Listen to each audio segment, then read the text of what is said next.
Okay, go ahead and put your thing.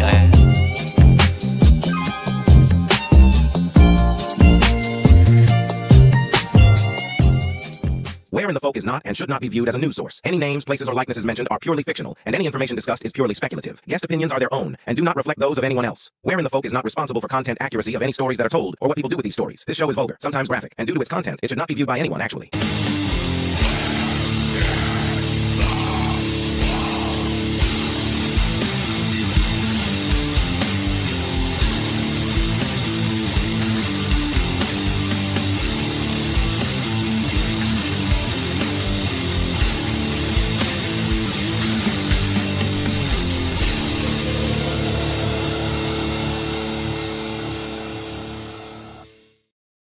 Welcome, everybody, to another episode of Where in the Folk. I hope everybody's had a great day since yesterday. I'm joined with Tolly, as always.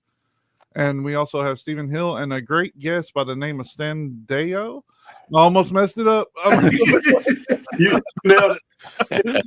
He's a biblical expert, UFO, UAP researcher, author, inventor, and a former above top secret clearance holder. So a lot of credentials.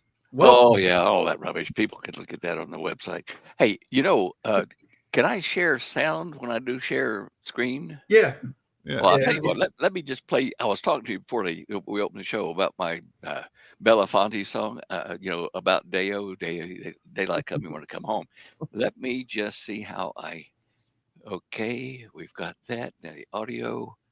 Okay, that's fine. Now where's the share screen? Is it under settings or? It's under, you see the present button. Yep. Present. Okay. Make sure you click share audio when you click it too. Okay. Yeah, there's a toggle switch. Share screen. Okay, 2 monitors, but I don't show these tips again. Okay, fine. Okay. Hey, Say Nick. again. Oh, Nick's in the audience here. We're saying how to Nick. Nick. Okay, I'm going to just share my mixer here as the video. And where does it say about the audio? To share audio, share a tab instead. Okay, where would that be? I think, I'm going to pop mine open too, just so I can. So once you hit present, you hit share screen. And then at the top, you'll see 3 tabs like Chrome tab, window, and entire screen. Yeah. Click over to entire screen. And then down at the bottom of this box, you'll see also share system audio. And there's a little toggle switch there to switch on your system audio. And then you would pick your screen and click share. I'm trying to see that. You're in the show, blah, blah, blah. I'm looking for that thing, share audio. If you've already clicked share, which it looks like you have, then you missed it. Oh, here it is. Yeah, you're sharing right there. Oh, that's wild, isn't it? Yeah. we get the infinity. Oh, there I went. Oh, wow, that is like an infinity thing, isn't it? Wow. Yeah. All right, let me try to play this here. Let's see, do we hear it? Here it comes, I think. Come on. I'm not hearing anything yet. Yeah, me neither. Let's see. Is the mic or music on there? Just bear with me. It's fun. It's fun. That's why I'm trying to do it here. Let's see. Output through A1C. That's the one. Can you hear it? Can you hear it? No, it's not. I cannot. Nope. All right, let me try it again. You'll have to stop sharing. Yeah. Yeah. And all right. But stop sharing. One of a guy I work with said that we need to call IT. yeah. That works. Hey, Shelby. Hey, Shelby, Stevie, TJ. Oh, he dropped off. He accidentally. For those just tuning in, that was Stan Deyo and he is a UFO UAP researcher. He's an author, an inventor. He held above top secret clearance in the FBI, and is going to opine on all of the UFO UAP disclosure, drones, everything that's going on in the world. But he wants to play a song first. Hopefully, you can get. There he is. He's back. He's back. He's back. Anyway, I don't know whether we can pick it up or not, but it was fun. Let's go on with the show and talk. We'll try later. We'll give it a try later. Yeah, okay. So Toby, go ahead and kick it off. Stan, for those that may not be familiar with you, tell everybody a little bit about yourself first. Oh, that's a standard question. A little bit. Things pertaining to what we're going to talk about tonight, perhaps, or whatever. Well, I'm a Texas boy. I was born in Clifton, Texas, a few miles from where the Bush family had their ranch. And I went into computing after I left the Air Force Academy. I went back to Dallas and studied computing at IBM, all sorts of computing stuff. And did some private research in physics in making an artificial gravitational field in my laboratory. And I was recruited by Dr. James R. Maxfield, who was a friend of Dr. Edward Teller, the head of the Hydrogen Bomb Project. And I was called in to meet with Dr. Maxfield because a mutual friend had told him what I was doing. And they told me in that meeting, or he told me that his team down in Australia had been doing work in anti-gravity since the late 60s, and that they had several types of propulsion, and they knew what I was doing. They knew everything I was doing, in fact, in my laboratory. And I suppose this happened probably 1 or 2 months before they contacted me, because while I was at work, my neighbor called me and said, "Are you moving? Because someone is moving all your stuff out of your lab out in the driveway." And I'm thinking, that's not the done thing. Okay, thanks. And they saw him and left, all my stuff laying out there, but they had gone through my lab into the house, and nothing really of importance was stolen. And so they probably saw the coil stuff on the desk and pulse devices, things like that. So I said, yeah, it sounds like a good idea. And they said, well, you're going to have to go to Australia. We'll clear it for you.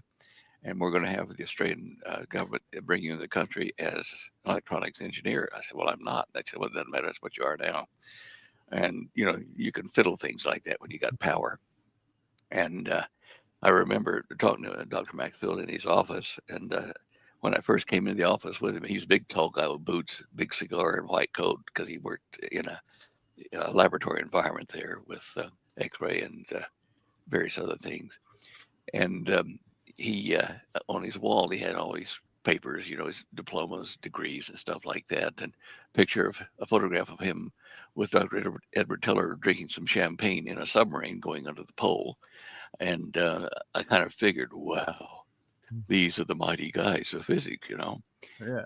And I remember he said to me, boy, he says, now, tell me what you've been doing in your lab at home. And I thought, okay, I don't want to say anti-gravity. That sounds too cheesy. I said, well, sir, I've been experimenting with, combining gravity and magnetic fields and a number of things. He said, yeah, look, don't fence around with me. You're doing anti-gravity. We've been doing it for a long time. We'd like for you to join the team. And then he had his secretary ring Bob Gray over in San Francisco at the Australian consulate and tell Dr. Gray when he gets back in the office that another one of Maxfield's boys needs to go to Australia. And I'm thinking, boys, well, okay, there must be more than one of us. And anyway, that's how I was recruited to go into working on anti-gravity devices down in Australia with Dr. Teller's people, and ended up spending 30 years in the country before I was allowed to come home, because I didn't have, they took away my American citizenship and my passport. Wow. Well, we didn't agree on things about some of the technology I wanted to release to the public. Not everything. I could see the wisdom of that, but I wanted us to be able to use our high-speed shuttles, these things that go 20,000 miles an hour, to be able to take food, medicine, supplies, people to countries or locations that were in need. I mean, like the hurricanes and stuff. Let's zip in, and we can zip in and out probably 20 times a day without a problem. Wow. And so I was told to write my comments on that. And then they said, no, we don't like your comments. Rewrite your letter and don't mention any of this kind of stuff. And about releasing to the public. And this is how we became at cross purposes after a while. And they took me out of the program when I was down in Australia. It took until, till after about 2000. Yeah, late 2000. I couldn't get permission to even come home and see my parents who were ill, elderly. I couldn't get anybody on the State Department desk for Australia to just issue me a visiting green card. So I come see them, say hi, goodbye. And then all of a sudden, the guy on the Australian desk went on vacation. Wow. And so I rang back. I said, well, when's he due back? Don't know. Might be a few months. And I said, well, look, he probably has my file there on his computer. Oh, he wouldn't have. Your file would be filed away with all the paperwork before we went digital. So I said, look, well, is there anyone else I can talk to about getting back into the country? No, sorry, you just have to wait till he gets back. Well, hung up the phone. I thought, boy, this is desperate times,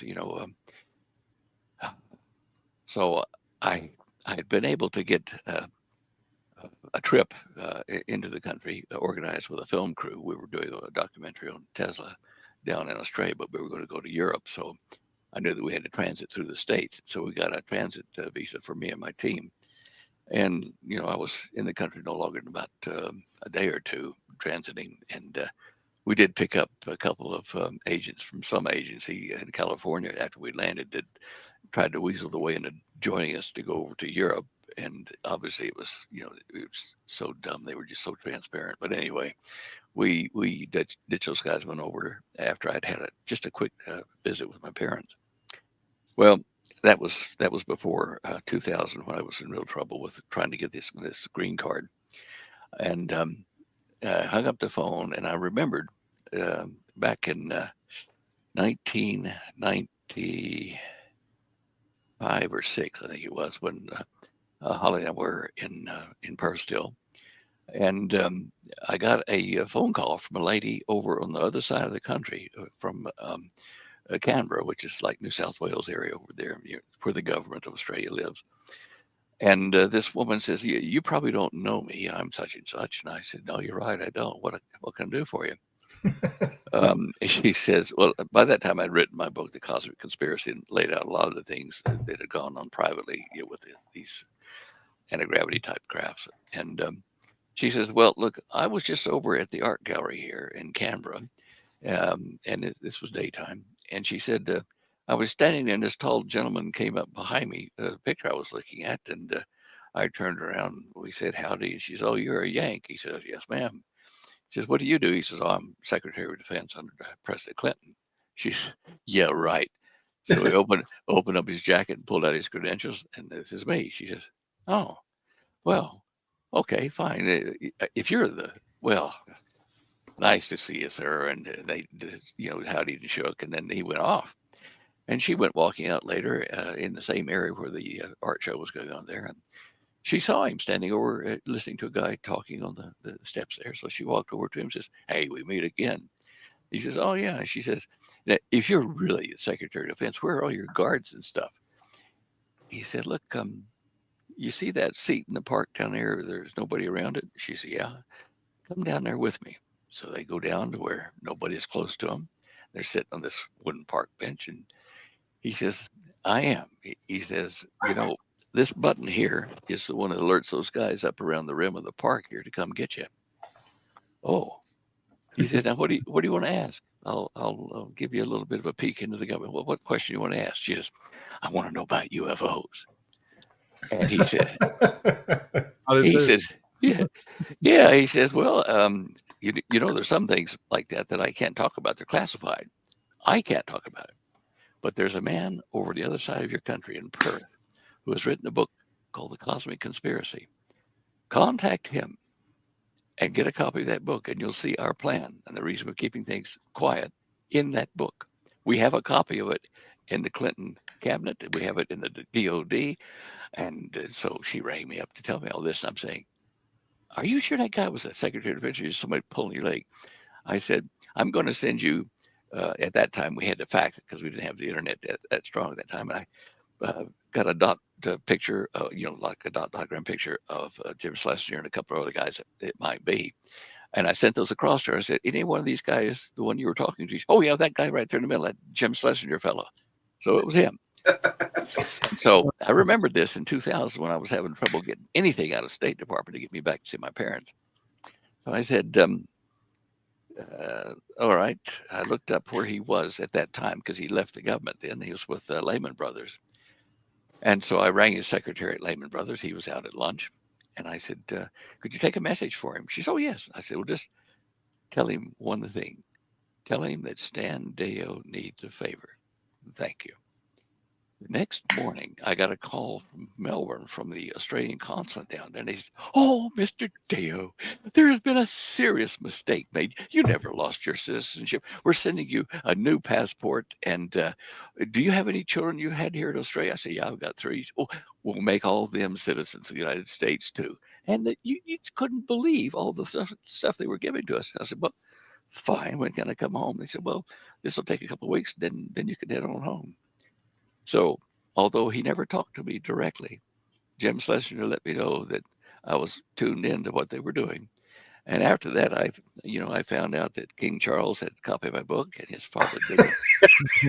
Yeah. And President Reagan and his wife had gotten him a copy of it, and that was before he made the comment about Little Green Men. If you've read The Cosmic Conspiracy, you know about my fake alien invasion scenario. Oh yeah. And so, unknowingly, sorry, go on. I was about ready to buy a copy of it off eBay. I don't think I can afford it. Oh, wow. Yeah. Well, no need to do that. Look, I've got brand new in color copies here, and the first 200 pages are just like they were there, but I added other things, appendices, over the years. Wow. But you can get the benefit of the full 200 pages there, what went down there. It's an interesting thing. I don't know whether you have time for this, but I was going to tell you why I wrote the. We got plenty of time. It's just crazy. It's crazy to me to think that all of these people.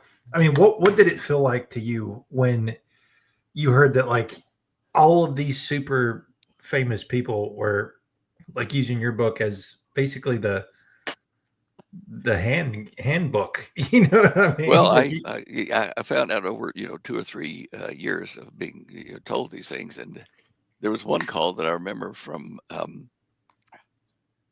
Duke of Edinburgh, King Charles's dad. His footman that was going to take them all on an expedition to Egypt to open up Alexander the Great's tomb. And the guy called me up and he says, oh, I'm such and such. I can't even remember his name now, but he says, the Duke and the Prince are going to organize this trip over to meet their archaeologist, a woman they've hired to look for the Alexandrian tomb. Remember, Duke of Edinburgh was Greek, so that was very close to his heart, Alexander. And I said, okay, what do you need? How can I help you? Well, they've already opened up the first part, but they haven't opened up the tomb door, which has painted on it something from your front page or the front cover of your Cosmic Conspiracy book. And I said, really?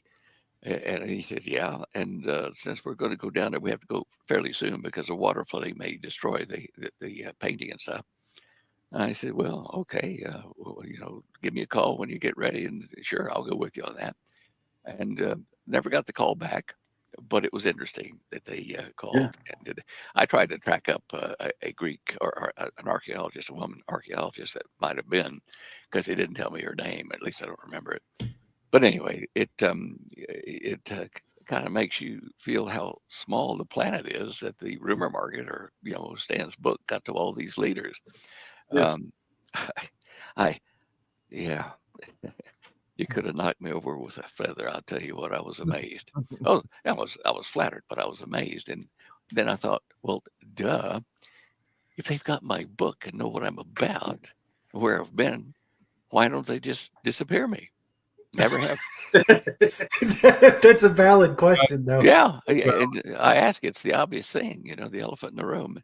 I've asked it many times and try to think about what I'm saying to people and sharing with them about our cover-up would be helping them. I don't know. Maybe by the time they figured out that I was a danger. I'll take that back. I remember when I first ran some organization in Melbourne before I'd gotten over to Perth. I was traveling with some hippies I'd attached myself to and grew a beard and, looked like a hippie. And we were on the way from Adelaide over to Perth. And we'd been out in the Nullarbor Desert, which at that time had no paved roads, just a desert. And we went along the well-worn trail.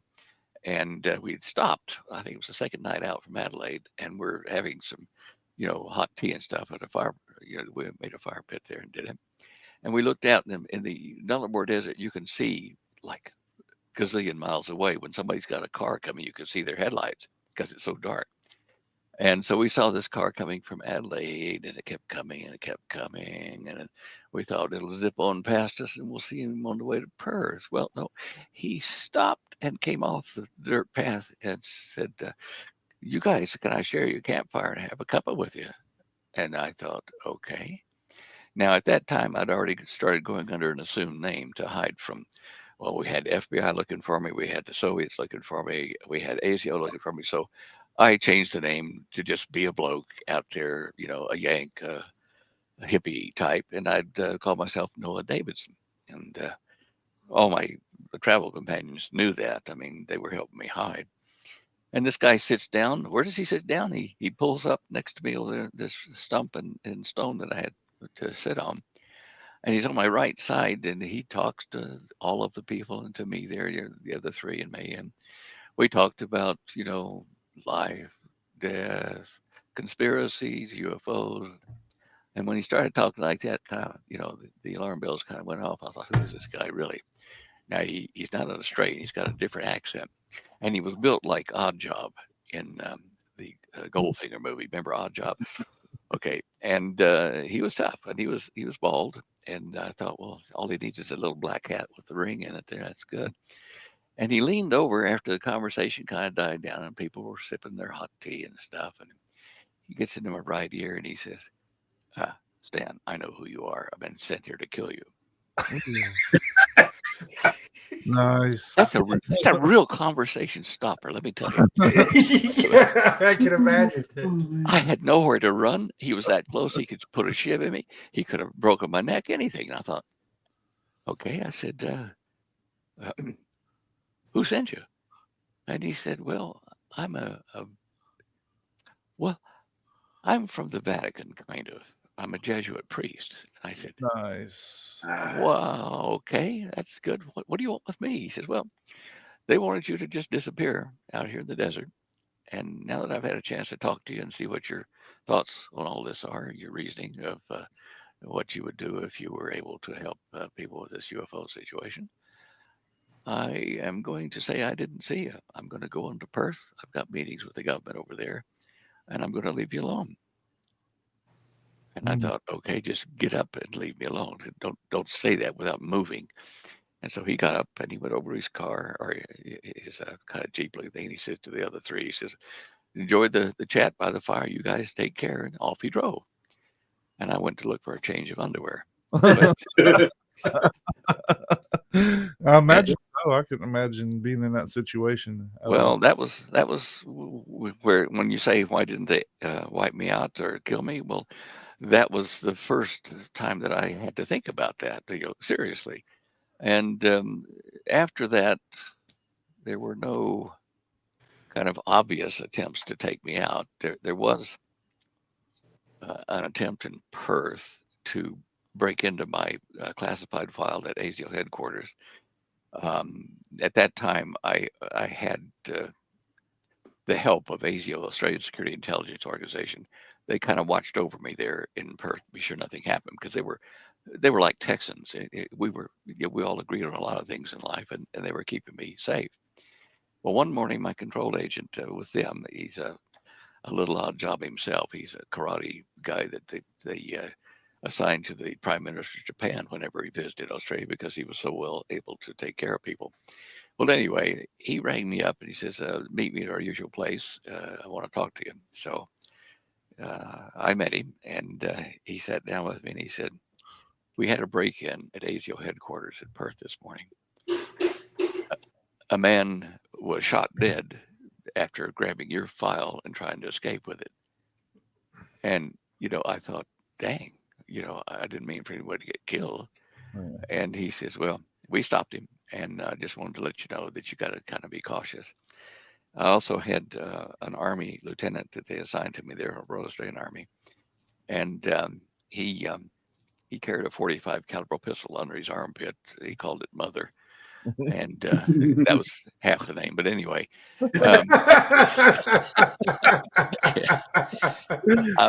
I was glad to have him sometimes. When I was lecturing out in the bush country towns and stuff. But to get to the story about the Cosmic Conspiracy book,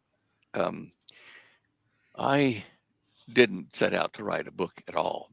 I was just going to try to live life under my assumed name for a while and, serve out my time, and have a family if I could down there.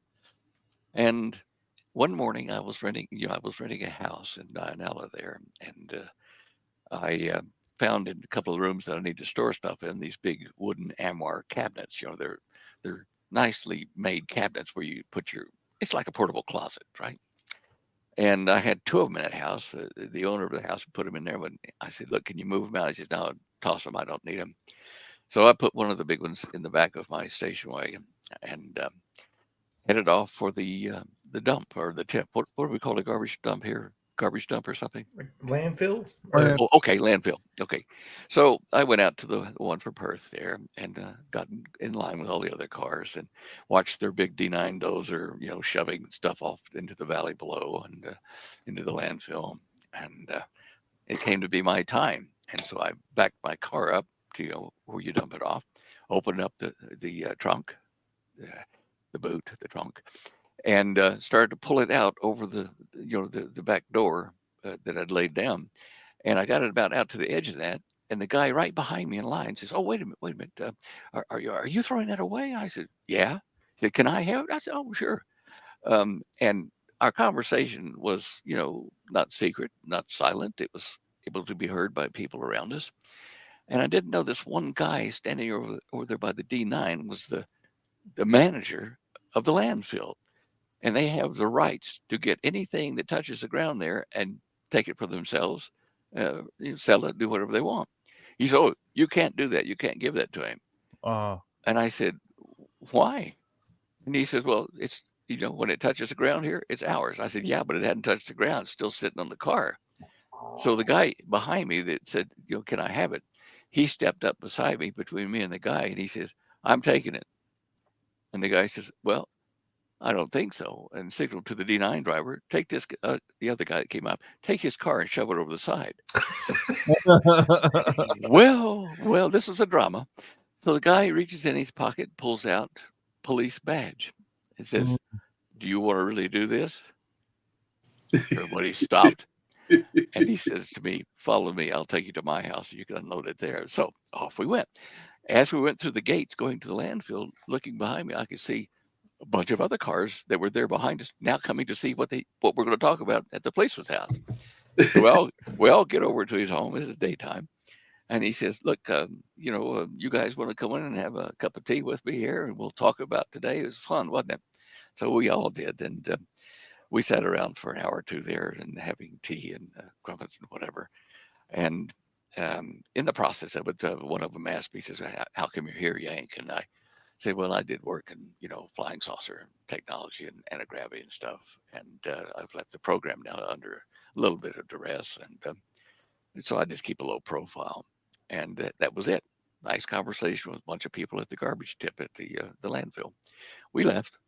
Next day, I was out in front of my house watering the lawn and about mid-morning.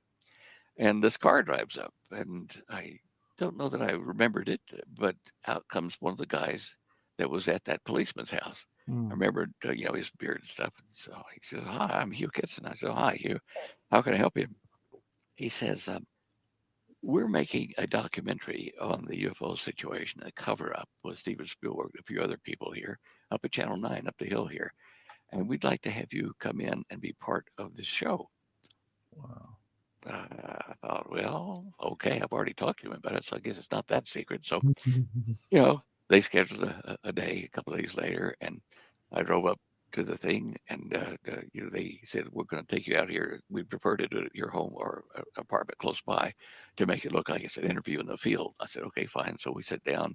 I'm on a couch in this home, and they asked me a lot of questions about what I did, and I told them everything I could at that point in time, or that I felt was, you know, probably safe. And they added that interview to the end of their hour and a bit show, extended the show, and I was the last interview of the show for 20 minutes or so. Well, it turned out to be the highest rating documentary they'd ever done.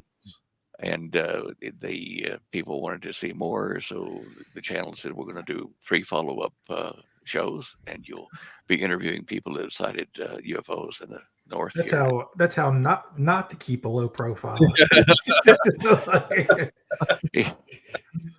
Stupid, just stupid. Yeah, I know. It's in the moment, you know, you're kind of swept away with, okay, we might be able to win some ground here, and you know, let people know what's really happening. But it was a bad decision. But anyway, it went to air, and a publishing company over in Melbourne, the other side of the country, contacted me and said, write us a book. And I said, I'm not a writer.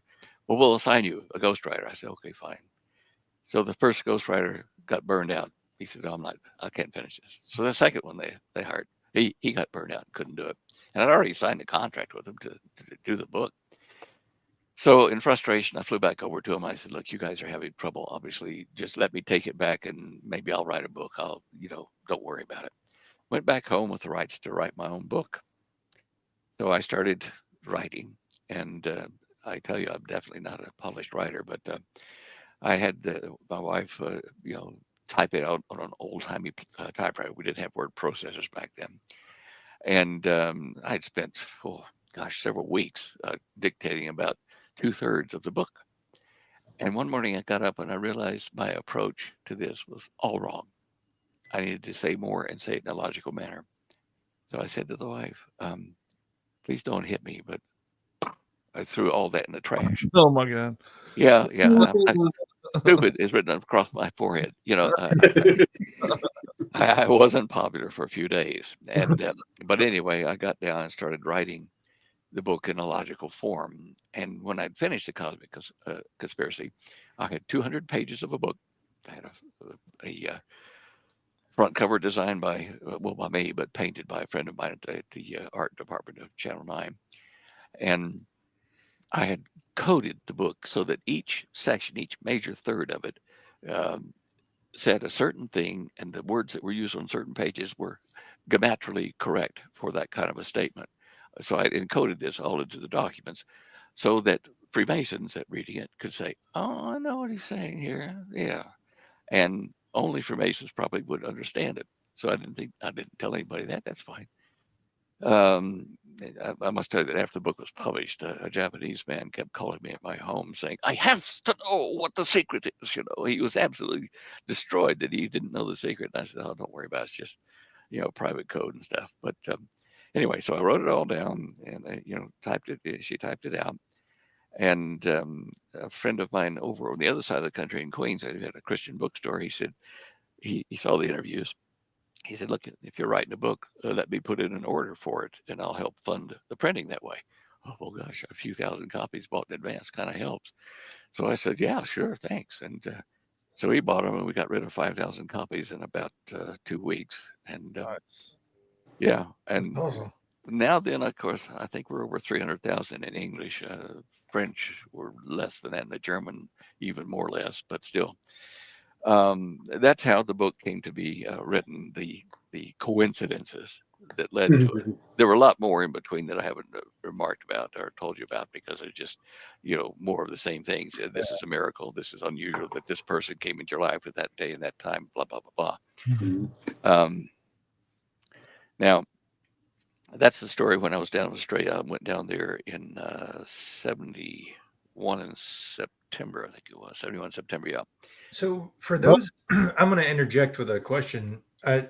Before you do that, I'm really stuck on the thing that you can't get garbage out of a landfill. If that was the case here, I'd never would have got a mattress. Well, I'd never heard of such a thing either. I don't even know if it exists, the same law up here, but ridiculous. It's the tip rights or the landfill rights, and I suppose I could understand that. But what? So for the listeners out there, if you were to have to explain, just like at the most remedial, basic level possible, how does anti-gravity technology work? Like just at the most basic level, like a toddler level, like just. Okay. What I was working on in Dallas before they found me and recruited me, I was working on the assumption that gravity and electricity and magnetism all interacted to form different physical manifestations. Electricity, magnetism. Gravity, bit of a mystery. Einstein had a bit of a problem with it. A few other people note. And so I thought, well, suppose that I generate a coil that's a sphere, two hemispheres put together, like our planets are, like the sun is. Yeah. They have magnetic fields, they have spin. So I developed a way to send well, I have to use my hands. Here's a sphere, here's a hemisphere. And I thought, well, the electrons are moving inside the Earth and they're forming a magnetic field as they do. And if we fold them back on each other, like happens in the planet, here's the core of the planet, and it's these magnets or ions, these moving charges, whatever, they are forming like this in the core and going out to the equator, back out and around and back through the top and back in again, making a complete like toroidal circuit, a toroid coil, like a donut. And so I built one in a full sphere where both halves were wound like that. And then I took a signal generator to make frequencies and used just the power out of that, didn't even amplify it much. And started going through frequencies, dialing through them one at a time to see if there was any movement in the coil.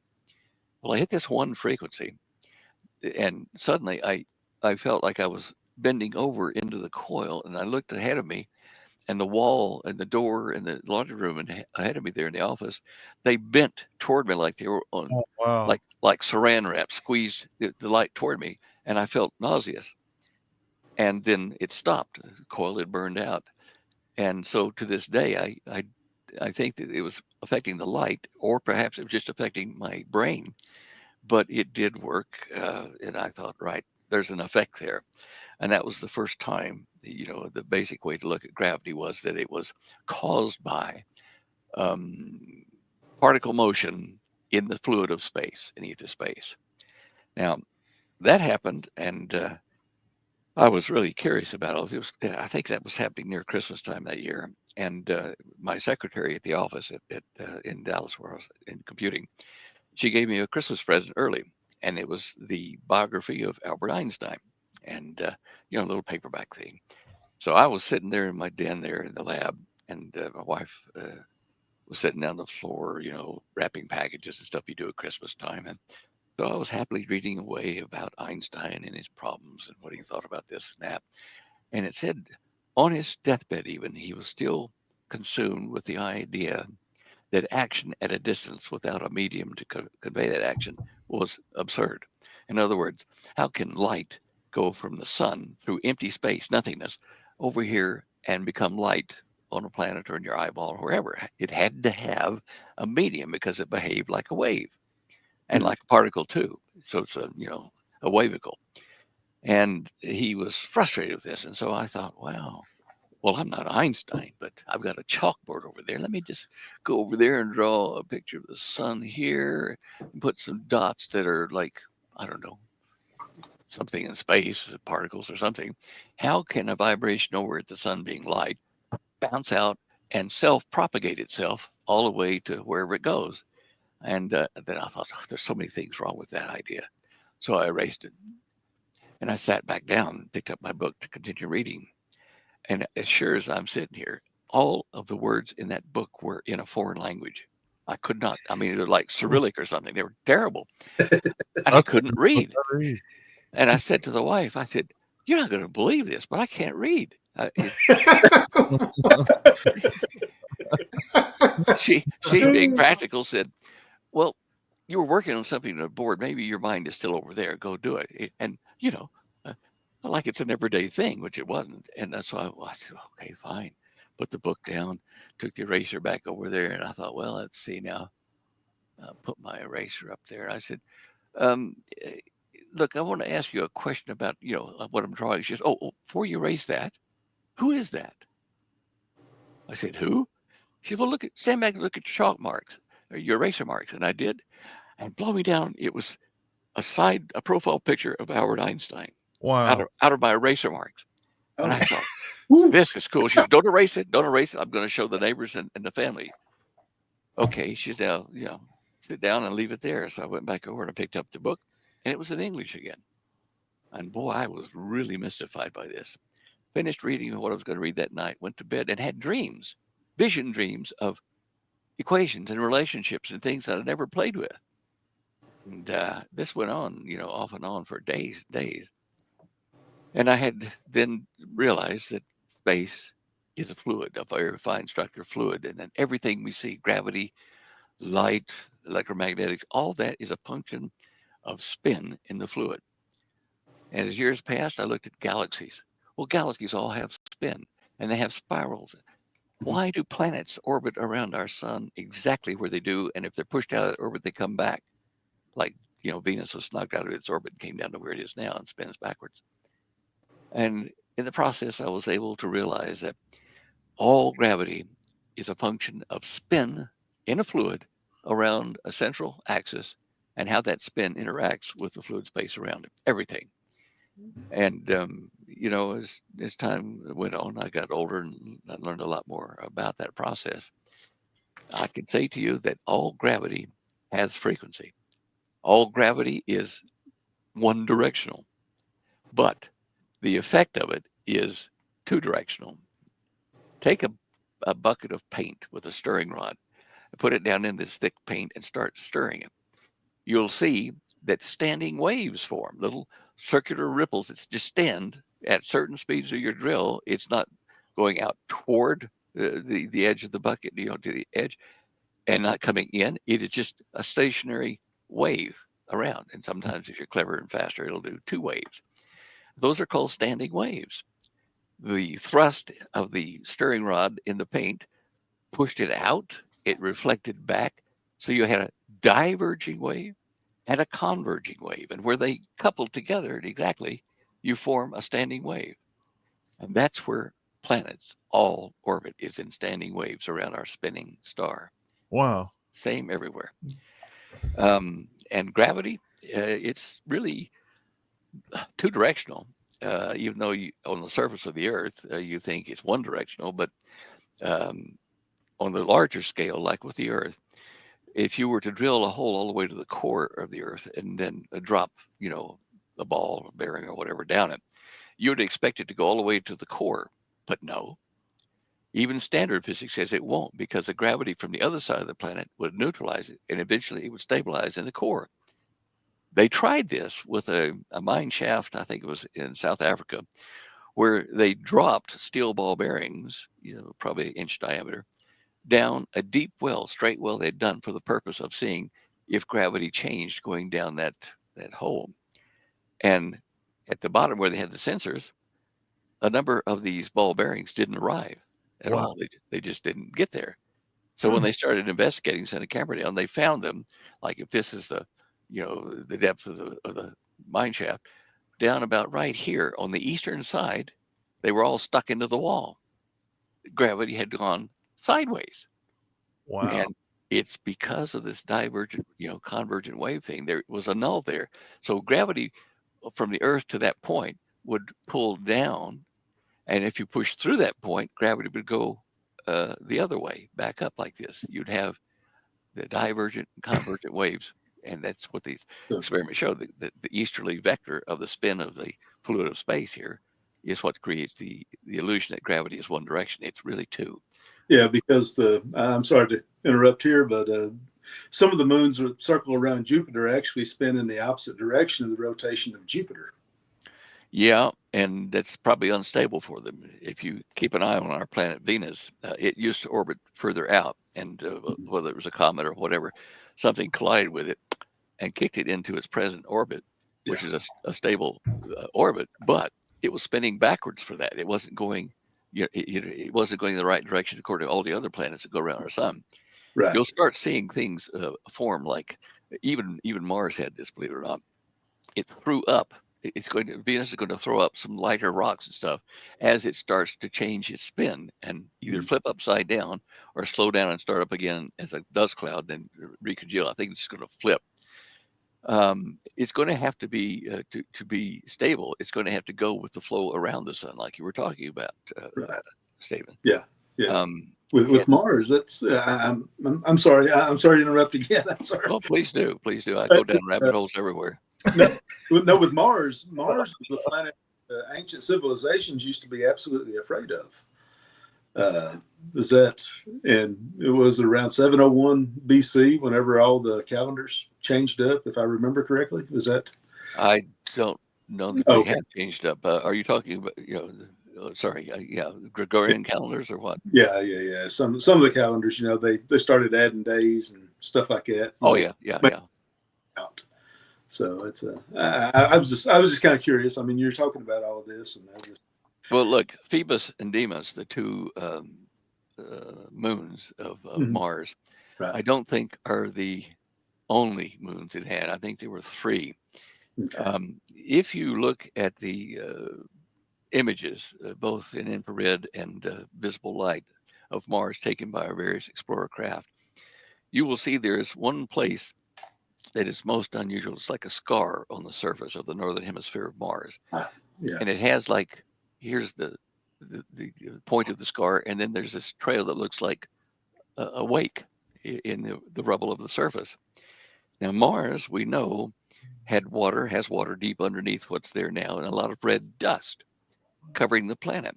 And this was caused by, I'm pretty certain, I've calculated it, either a moon or a wandering asteroid, but it was ball-shaped, and it had an approach to the surface of Mars that was not like crash bang. It was like captured slowly going around, and it dove into the surface of the Martian surface and broke. And as this sphere broke, it broke open. And if you open a geode, a geode, okay, if you open a geode, you get little pyramid-shaped crystals.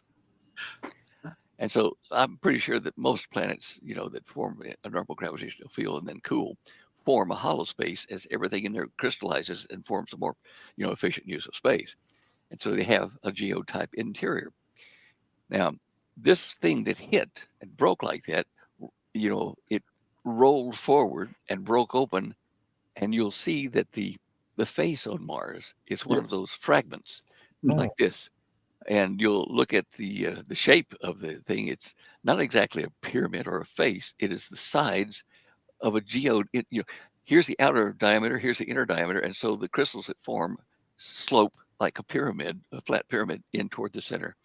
And you'll see that they're all over that place. And this red dust, I think, was part of that object that then orbited around Mars and coated what we see now. So, and then a lot of the atmosphere of Mars was stripped off by this impact as well, thrown away. And so, it's why you have a thin atmosphere there. Let's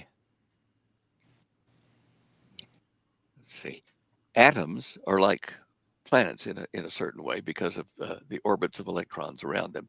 The electrons form in these typical orbital planes around our sun.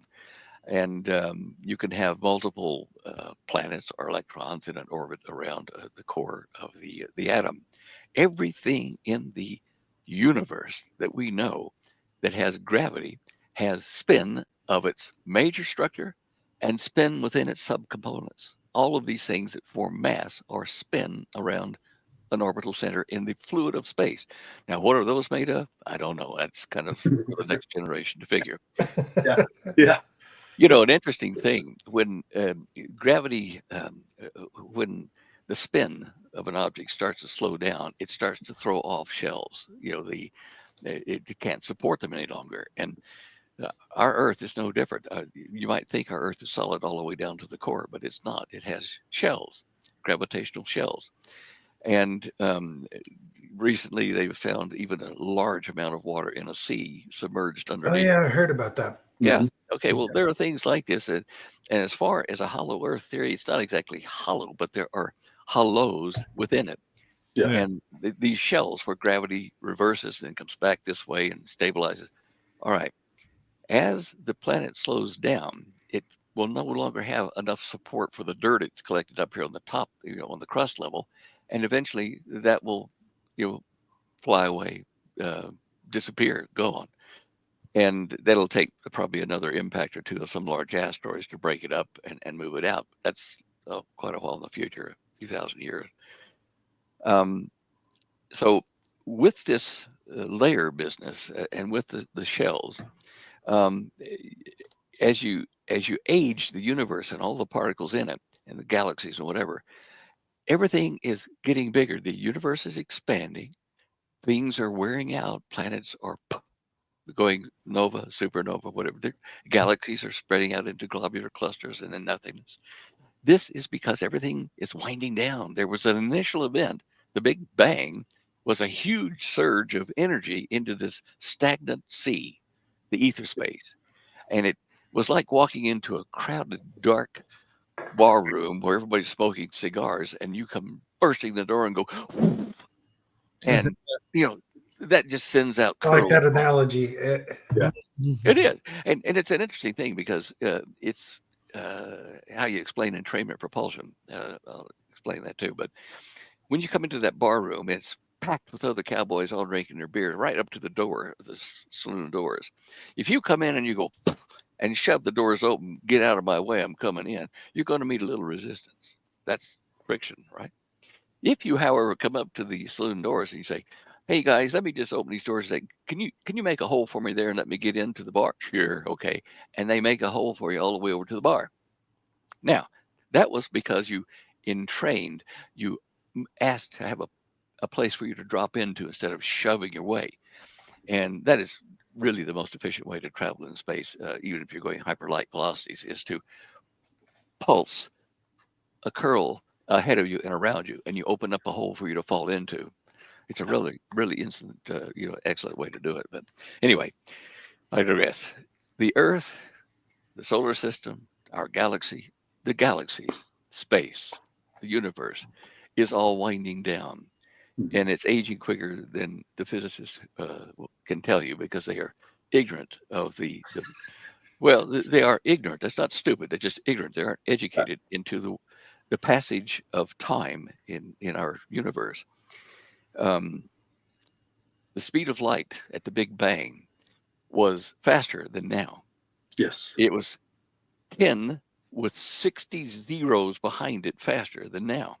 Events took place a lot faster at the Big Bang, but they rapidly started to slow down until we're down here on the map of our universe, and we're kind of leveled out at 186,000 miles per second or so. Yeah. And it's that stable thing over the last few hundred years that we've been able to kind of approximate or measure that leads our scientists to believe, well, it's always been that way, ergo, prompter hoc, it will always be that way. And this is bad science because it tells us that the universe is huge. When you calculate the light that comes from all these star systems out there and put it on that curve, we have a universe that's less than 50,000, 100,000 years. It's not 15 billion. It's because of that one factor. When they age things, the radioactive signature of certain gases, argon, whatever, and rocks, they say they have aged for this long because this is how the speed of light is now. So therefore, for it to be this age, would only be like 10 million years or 50. That throws a big wrench in archaeology, right? Oh, absolutely. Absolutely. Look, the Earth, you can look at the iron core of the Earth. It is still molten and spinning, but from the initial moment that it was a dust cloud and collapsed and got melted together till now, it has about 50,000 years for the magnetic signature hysteresis to take us down to this point. You can calculate the initial value to now is that it could only be about 50,000 years old. This has to throw a monkey wrench in everybody's book. Yeah. And when you correct this, so many things, become rather evident. Our sun, for instance, is aging a lot faster. I mean, it's on the edge of nova or going red giant. It could do either way. It's burned up half of its hydrogen supply since 1958. The Russians have published the papers on it. When it continues to burn at the rate it is now, the hydrogen fusion reaction is going to be replaced with a helium-helium fusion reaction, which will change the visible light from the sun to a different frequency. Probably, I would suggest that it would be more blue-white. Oh, no. Why? Because this is a Mandela effect we've actually talked about recently. If you Google the color of the sun now, they say it's like a green. Well, it's certainly more toward a white, high frequencies spectrum, I think. Yeah, it's whether it's Mandela effect or whatever, maybe they're changing documents and stuff to cover their ass. I don't know, but that could be too. Yeah. I have a friend. Let's see, Barry Satterfield, Satterfield.org, SETT. Barry stuff.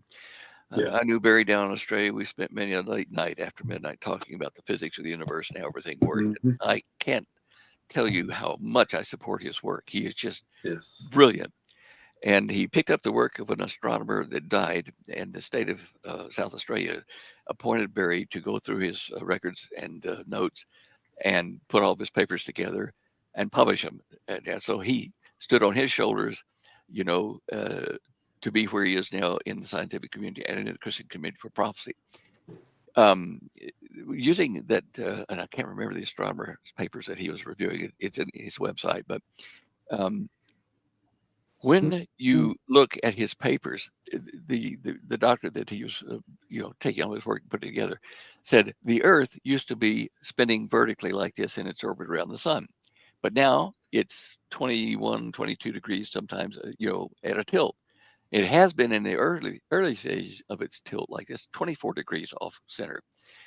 He said this is a solution, we could get at it mathematically when it was upright and now it's this way. There was a mass that hit the Earth and caused it to tilt. And that is like a gyroscopic top. It will return to normal after a certain number of time. He used that work backward and found that the impact occurred in 28, I think it was 2845 BC. Anyway, it was somewhere in that region there.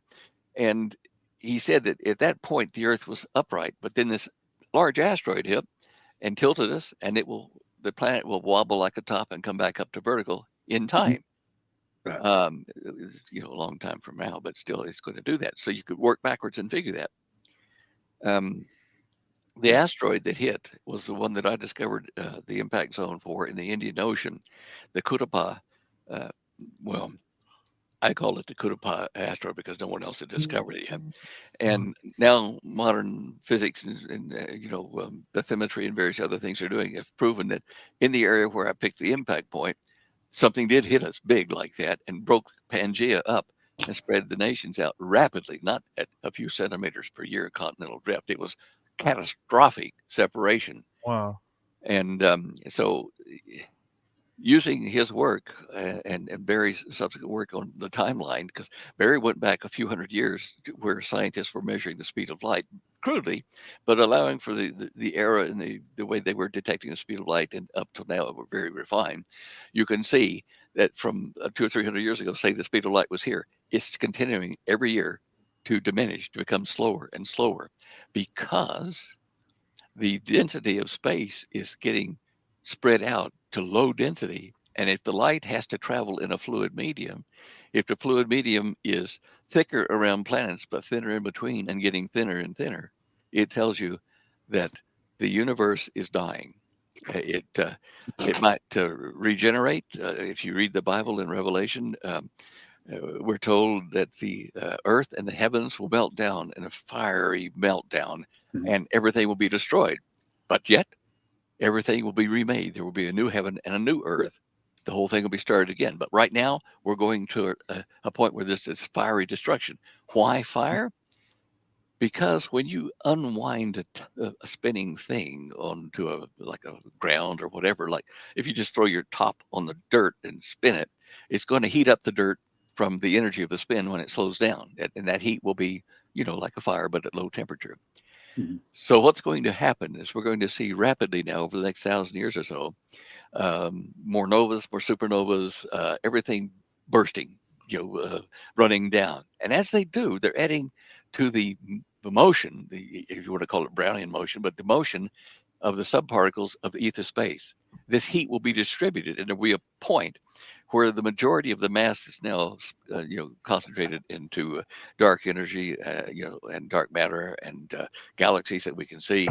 All this will be returning to infrared energy into the sea of space and will melt down and will be ready for another pattern input by a huge burst of energy that forms all these swirling clouds that form galaxies and planets and atoms and everything.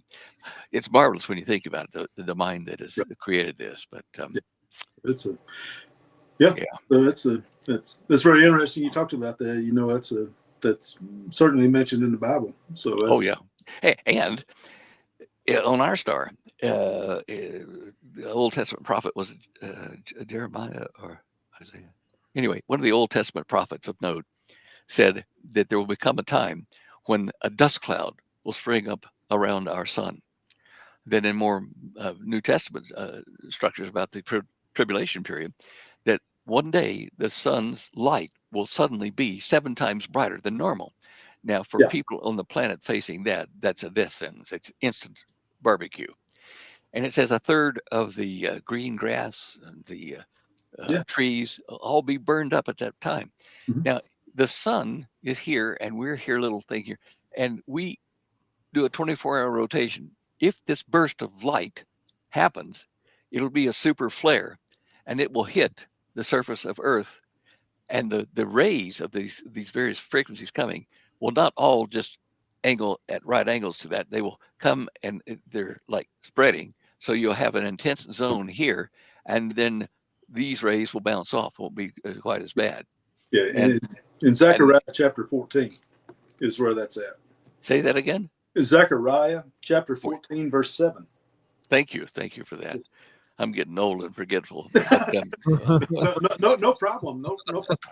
And for me, that's always been kind of the debate. Is it going to be because of all the earthquakes, volcanoes, and stuff like that? And I know that you used to predict the earthquakes until they took that information away from you, and you were very, very accurate with it. Well, they even let me in, Holly and I, into the computer room where the Cray was at FENMOC there in Monterey, and I got to talk to the programmer that gathered the data from their constellations of satellites. They said, look, we can't endorse what you're doing publicly, but between you and I, we're going to watch your site every day. And because of that, for a while, in Mexico, we got a call from the was it the Navy or the astronomer? I think it was the Naval Department there. I had a few admirals there, and they were like Mexicans. And they said, look, we've been following your earthquake predictions and stuff, and we'd like for you to help us be able to do that so that we can know what to expect around us here. And I had to deliver the sad news to them. I said, well, look, here's how I did it, but they've now changed the constellation, and I can't even get to the data. But this was the idea behind it, and I've looked since then at various other data, presentations on the internet from various countries, European Space Agency, whatever, and they just aren't publishing it. I think from what I learned at the FENMOC is that the feeds that they were using from that previous satellite constellation they had included electric field measurements, and when you mix those with the temperature variation, sea surface temperatures and anomalies, that between the two of them, I could get that evidence. It was monitoring the electric charge, and it caused heat differential when that charge went from this side of a fault line to that, and it formed a butterfly heat pattern. So when they weren't again publishing that electron density, by the day, there was just no way I could do it. Anyway, that was then. I really wish that they would let you have access to the information again, because I would. Well, to me, the New Madrid fault line, that runs through northwest or northeast Arkansas, that to me, that right there should be that would be really helpful information to a lot of people who live in that area.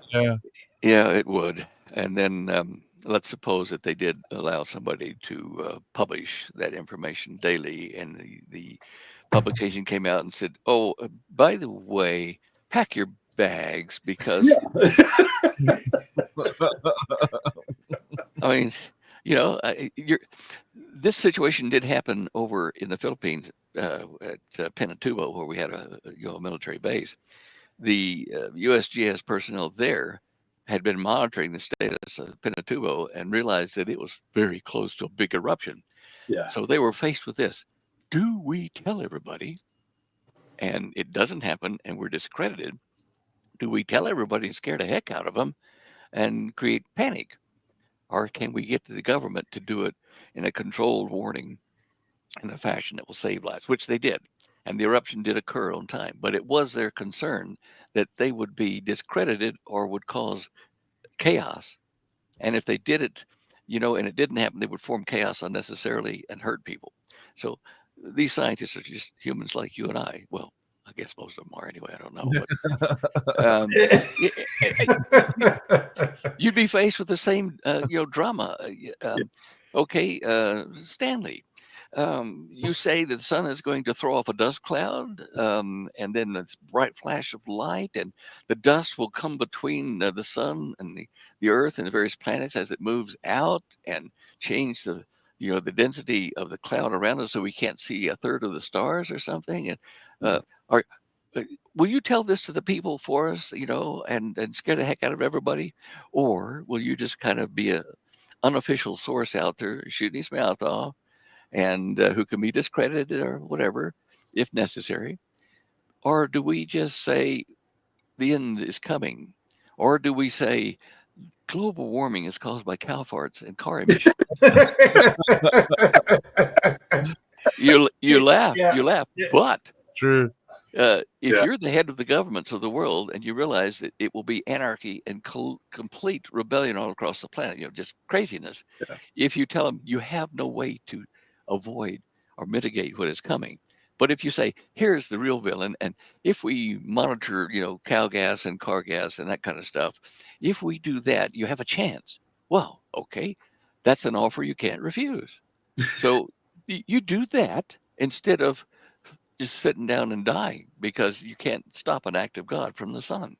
Right. Well, this right here is very interesting to me that in this year, there have been reports of a lot of really wealthy people in the world building these elaborate underground bunkers. Yeah. Your thoughts on that? Well, yeah, it's like, what was it, 2012, the movie, right. People digging in and into bunkers the government has built, and this has happened. I mean, you've seen the published reports about the seed banks and the frozen seed banks in the north. Yeah. Okay. That is to preserve as much of humanity as possible and the flora and fauna of this planet should a major disaster strike. People kind of think that's probably useless, not necessary, obviously, but it is being done in the event of a super flare storm or whatever, and we can handle it. Mankind has survived. It's doing something, and it's kind of like reducing the emissions of cars and figuring out ways to convert energy from the environment without causing damage to the environment. And all this kind of stuff looks like practical applications to save the planet. As a person in charge, you would look at this and say, it's not whether I worry about me, but the continuance of humanity. We need to build and hide and protect stuff that we need to grow food with, that we need to have power with, that we need to breed people with. All these factors come in. It's like spaceship Earth. You're trying to figure out what you need on board, and like the commanders of flat tops, in the ocean. the captain of the ship has to figure out how much his crew needs to eat and how much medicine they need, how much fuel they need to keep going. But look at it at a planetary scale. It's daunting. There's no resupply from the local base. We're it. So you wouldn't do things that would hurt people, but you would do things that would help the survivors. And you know that the people you're trying to save would cause the destruction of the planet if they found out how serious it really was. Right. And that's the situation. Now, I know we have a number of tunnels under the United States, and Germany has them, Russia has them. The German machines have been the best. These big things that chew holes through rock underground. You know, large boring machines. Do you think that Do you think that there's intercontinental tunnels, or like railways, like underground railways? There could be. I don't know how practical it would be because of the pressures on it at that depth. You know, you'd have to have pressurized or pressure reduced tunnels and stuff, which would tend to leak. It's going to be bad enough as it is to do it in just the crust layer above ocean level. Funnily enough, the Aborigines that I talked to down in Australia talk about a time when their people could walk from Australia over to another continent. Now, I don't know if that was Pangea time legends or what, but I just don't think it's practical to have sub-ocean, sub-water level tunnels, because there is a constant drift and movement of the tectonic plates, and this would cause fractures that would, let the pressure leak the wrong way. So, do we have these tunnels, at just below ground level? Yes. And the Air Force boring machine, well, let's say it was like this, a single one, but now then there are double ones that you could fly a plane through. Where they are, I don't know, but I suspect that we have a few of them here, near Colorado Springs where we are. And we had a nuclear reactor. We still have a nuclear reactor there powering the base there at NORAD, but the nuclear fuel rods need to be replaced. It's running down, and this is going to be a real effort. I think we have, let's say less than 10 nuclear missiles there that we can deploy, as far as I know. Those need to be changed out as well to more modern technology. Everything is rusting and wearing out in a lot of the silos as well, leaking, just a lot of problems. And so they can't be maintained for much longer without spending a lot of money to refurbish them. Having built on my farm down in Australia, we built a 25,000 gallon water tank, double walled, with cement, concrete, whatever. And I had a safe door that you could walk through, a combination to get in and out. We stored it, we filled it with food. But we noticed within a year that there was damp on the walls. It was passing from the concrete into the environment. So you have to look at dehydrators, condensers and stuff. And we had to make an extra channel after it had been built a year to take the stuff out, into a pipe underground to drain the concrete bunker. And if you look at some of the documentaries that have been done on Expedition Unknown of the German tunnels and stuff, you'll see that they're in disarray with a lot of water. They're all flooded. Yeah. Yeah. So these are things that you learn after the fact, and they're just they have their own problems in trying to preserve government when this happens. And that movie 2012 was an example of it. People will walking all over each other to get into one of the bunkers for surviving, to be chosen to be genetic material that they wanted. Yeah. Go ahead, Stephen. Sorry. No, that's all right. It's I was going to say, I mean, I've listened to shows for a long time, and that was one of the things that people have always occasionally pointed out, that a lot of the people who have the means to do so will go out into a rural area, and they would actually pick certain places in the U.S. to go to. And they were leaving the heavily populated areas. Yeah, well, that is smart, but that will only be really efficient when you have invasions on the ground, terrorists or civil war or whatever. Because if you go deep and you put pipes up somewhere hidden above to get air in and exhaust your heat out, I mean, that's just one example. Well, somebody comes along and says, hey, we got a bunker down there. Give us a couple of smoke bombs. Let's throw it down the vent here and close it off, and then we'll go pick it up. I mean, they're very vulnerable down there. Yeah. In fact, one of our neighbors, I guess he's about 2 miles away. It's been a while since I've driven past his place, but he had little vent pipes all over his yard coming out. There's a thought that I was going to explore when you mentioned something a minute ago about the the metaphor of Earth as its own kind of ship.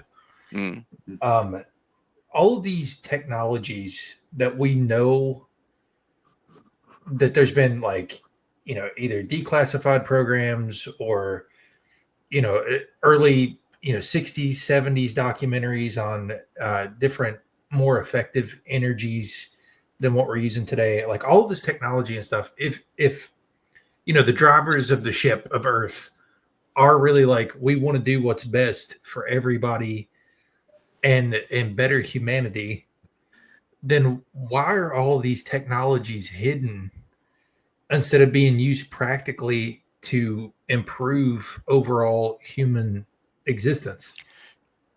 Well, let's look at it as it is. We don't have a global government. We don't have a global religion. We don't have a global economy. You have to bring all these things into a single point of control so that you can limit the growth of population. You gotta stop breeding. Our resources are at max at the moment. You can't do that without having control over everything. They tried it in India. They went in there and said to the Indian people, to the peasants out there, you need to stop breeding and use these prophylactics when you're having sex so that you don't make babies. It ain't the same. You're dumb, dude. Well, here's the funny part about it, because to illustrate the use of a prophylactic, they would take a broom and shove it over the broom top. See, this is how you put it on. Yeah. They went back a year later and the birth rate had increased. And it's because they had a broom in the corner with a prophylactic on it.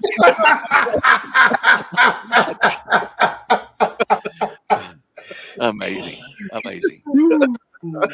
But I mean, this is what you're dealing with. So you have to be able to control the planet and the people, and you have to enforce birth rates, control food production, control weather and emergency stuff. It cries out for unity. We've known this since the end of World War II. So this is why it's been held back. It's because releasing the technology where you still have warring parties and warring philosophies, Islam versus Christianity, Judaism, all that, you can't afford to let them have the weapons to destroy each other, and much more the planet. This is why the technology has been held back. And as I have said a number of times, if I were in charge of the planet, I'd be faced with the same decision. You've got to get everybody together and give you the authority to make decisions that are hard. And this is going to happen. There are going to be hundreds of thousands, millions of people that will die because of decisions at a government or a global level, which limits food production in this country of a certain type of food, or allows certain island states, there are 50 of them, to be flooded. There are hard decisions. But when you're up at that level, you're starting to think like a little demigod, because you're in charge of, the aircraft carrier. I mean, it's tough. It is tough. And so I suppose that's why they've let me come out here and tell these things and explain it, which I try to do every time, is, although the government may seem like the enemy, there are good guys in there that are trying to explain to us through leaks like me and others that are, watchers on the wall, saying, here's what's coming. And prepare spiritually and physically, because one way or the other, you're going to need that advice. So was there a point in all of your research where you became spiritual, or have you always been? Oh, yeah. No, I was raised in a Presbyterian home and attended church with my parents because I was told I had to. And Grandma was a Baptist. And on my dad's side, they were Jewish. And so, I did all that. But when I got out on my own after the academy, and I had an out-of-body experience before I went to Australia. I got very ill with a bacterial infection in Dallas. And it was so bad that I hurt everywhere in my body, every joint in my body, everything just hurt. And I'd gone to the hospital there in Dallas and say, look, can you do something to fix this. I don't know how I contracted this disease.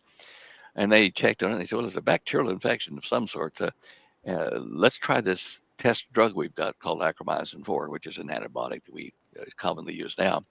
And they shot me up with that and gave me some pills and sent me back to my apartment to die. And well, actually to heal. I'm just being funny. But anyway, I went back that night and I stretched out on my bed. And you know, it was like being hung in a cross type position, arms out to the side and feet crossed and stuck, you know, stretched out to ease the pain just by that position. And I had a phone there, you know, and I went to sleep. I I say I went to sleep, but I was resting and in a semi-conscious state there, about to go to sleep, thinking about the pain and everything. And I noticed that the light in the ceiling was closing in, becoming darkness as a spot. And then it was dark and I couldn't see. And I thought, how novel, what's causing that? And then I was listening to the people in the apartment house there, out there in the front, playing in the pool or some game and splashing and laughing. And it was like someone was turning down the sound on all that sound. I heard it just gradually go down, and there was nothing, and I couldn't hear, and I couldn't see, and yet I knew I was laying there, and I rolled up out of my body a bit, and was looking at my navel, and there was a faucet there.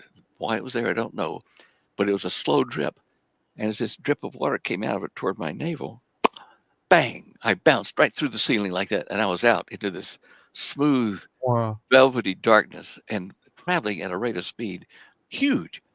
And then I started to see little theaterettes form over to my right, bunches of them. And they were scenes of my life where I had interacted with another person or persons, where I had hurt them by something I'd said or done.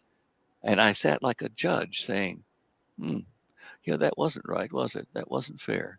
And I was analyzing my whole life with a consciousness that was greatly expanded because I could look at all these things at once. And as I was seeing things close down, I was also noticing something like a cloud of dust would wash out of my body and be swept back by this fluid I was moving through. And at the same time, I would notice in my psyche that I would lose a negative emotion like hate or greed or, these negative things kept being washed out of me like a dust cloud and cleaning me. And there was a light way, way out there. And after I'd watched all these vignettes of what I had done to hurt people and how they'd hurt me, blah, blah, blah. And I curled up like this, thinking, okay, well, I'll wait till I get out there and see what this is all about. And I thought, how does all this work? And this voice behind me, I could never see him, told me how it all worked, how galaxies worked, how flying saucers work, everything. I had a CAD CAM system you wouldn't believe, a virtual reality that I was just shown. And it's the time that I really asked a dumb question was, how does all this work? Because there's a lot to that. And it took me years of unloading it after I got back to my body. And I got back to my body after I'd been shown all this stuff. And it was just, it's easy. I understand now. Child's play. Then something jerked my body around in the space, spirit. And I saw this metallic, shiny type cable running from my body down to my real body down there. And I was falling back into my body and I didn't want to come back. And I reached out like this and couldn't grip enough to slow it down. So I thought, well, whatever it is, it's pulling me down. I'll get down and cut that cord and get back out here because this is great. No pain, obviously. And so I went out like this to stretch and fall into the body, but I let my left hand, my left leg up over a ledge. I could feel kind of a flimsy ledge into that world. And my right arm and my right leg were into the body. And I wanted to see where that cord was to cut it. And it wasn't a cord. It was a telephone by the bed that was ringing and ringing into my ear. And so I thought, well, I'll stop that ringing. And, my eyes had dried shut, open rather. And, moving my hand was like moving a 10-pound ham from the small end, and try to thread a needle with it. It was terrible. So I knocked the phone off onto the bed and the receiver fell over close to where I could hear it. And I said, hello. And my mother's voice came on. And I said, yeah, what do you want, Mom? She says, "Are you okay?" And I said, "I'm fine." And she said, "Your spirit just walked in front of me like your grandfather when he died." Wow. And Whoa. when she said that, I went, "What?" And I lost my grip out there, and I was now back in the body permanently. Wow.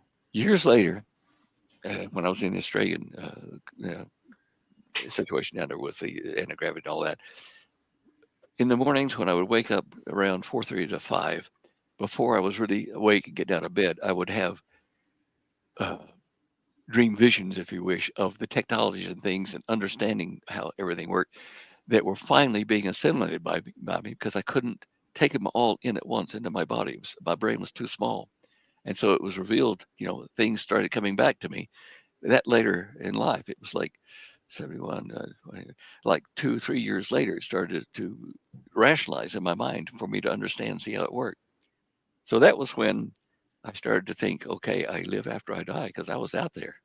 Mhm. It's a long way to answer your question, but This has been great. Please Yeah. continue. and so when I uh, ran away from the anti-gravity project under Teller, I realized that they were. That's another story of why they wanted to put me at the bottom of a mine shaft permanently there before I left Melbourne. I managed to escape one night. I had set up a very elaborate escape plan, and by the next morning, I was going to be clear across halfway across Australia in Adelaide, which I did manage to do and get away from them. They sent people looking for me, and one or two of my friends back there told me when the FBI came looking and various things like that. So I knew they were there after me. And so I laid low with these hippie people I'd attached to, and with some of their friends there in Adelaide that had very low profile. I was there for several months as we started saving money from places where we could work temporarily. And one guy's wife was a stripper, and so we got money from that. Well, it's true. It's true. You do what you gotta do. The Lord works in mysterious ways. Um, I was the oddball there. I started growing my beard out and wearing sunglasses to hide my eyes in public, and his wife would go to the various bars or hotels where they have strippers, and she would strip and get tips and things, and that was what we were, buying food and seed and stuff to survive on when we went bush. And our plan was to go out into the desert and possibly over to West Australia to live there. The difference here, they were dopers, that smoke weed and stuff like that, and so I have to sit further away from on the campfire and stuff because that wasn't my scene. However, we were there for that period of time, and then we had set a date for when we were going to leave. I was going to pull a single horse carriage, just a horse carriage. You carry horses in, but one horse at a time, a trailer. And we'd put 55-gallon drums. A couple of them, one had fuel, one had seed, and various other things in it. And it was my job was to tow the food and water behind them in one other like sedan type, an old car, and a combi bus painted with flowers and love and peace and all that written all over it. So we had picked the date, and the night before we were to leave town, that very night, we went to a flying saucer, club meeting. I forget what they called it, but UFO type thing, where people got together and tried to figure out about aliens and that kind of stuff. And it was only about 50 people in the room. And they talked on. And when I thought we were about through, the host got up and says, "Oh, and we have a guest here tonight, blah, blah, blah, that has computer expertise. And we're going to let him speak on the digital numbering system here."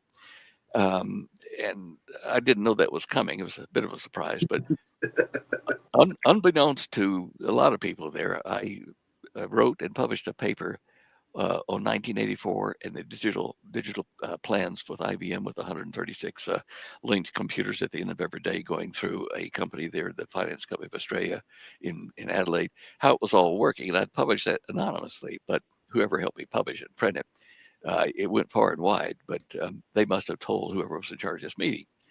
So I says, okay. So I got up and I said, oh yeah, I did work on this concept of a global digital monetary system in Dallas. And there were several rich oilmen that I was having a meeting with one day talking about how we would work it and how we could use the right of ways along railway lines that went into cities that were granted by Abraham Lincoln to the Union Pacific railway got around government sponsorship or oversight on transferring funds back and forth along the track right away. And I said, we're going to have to figure out a way that people can have an ID number that can't be stolen, and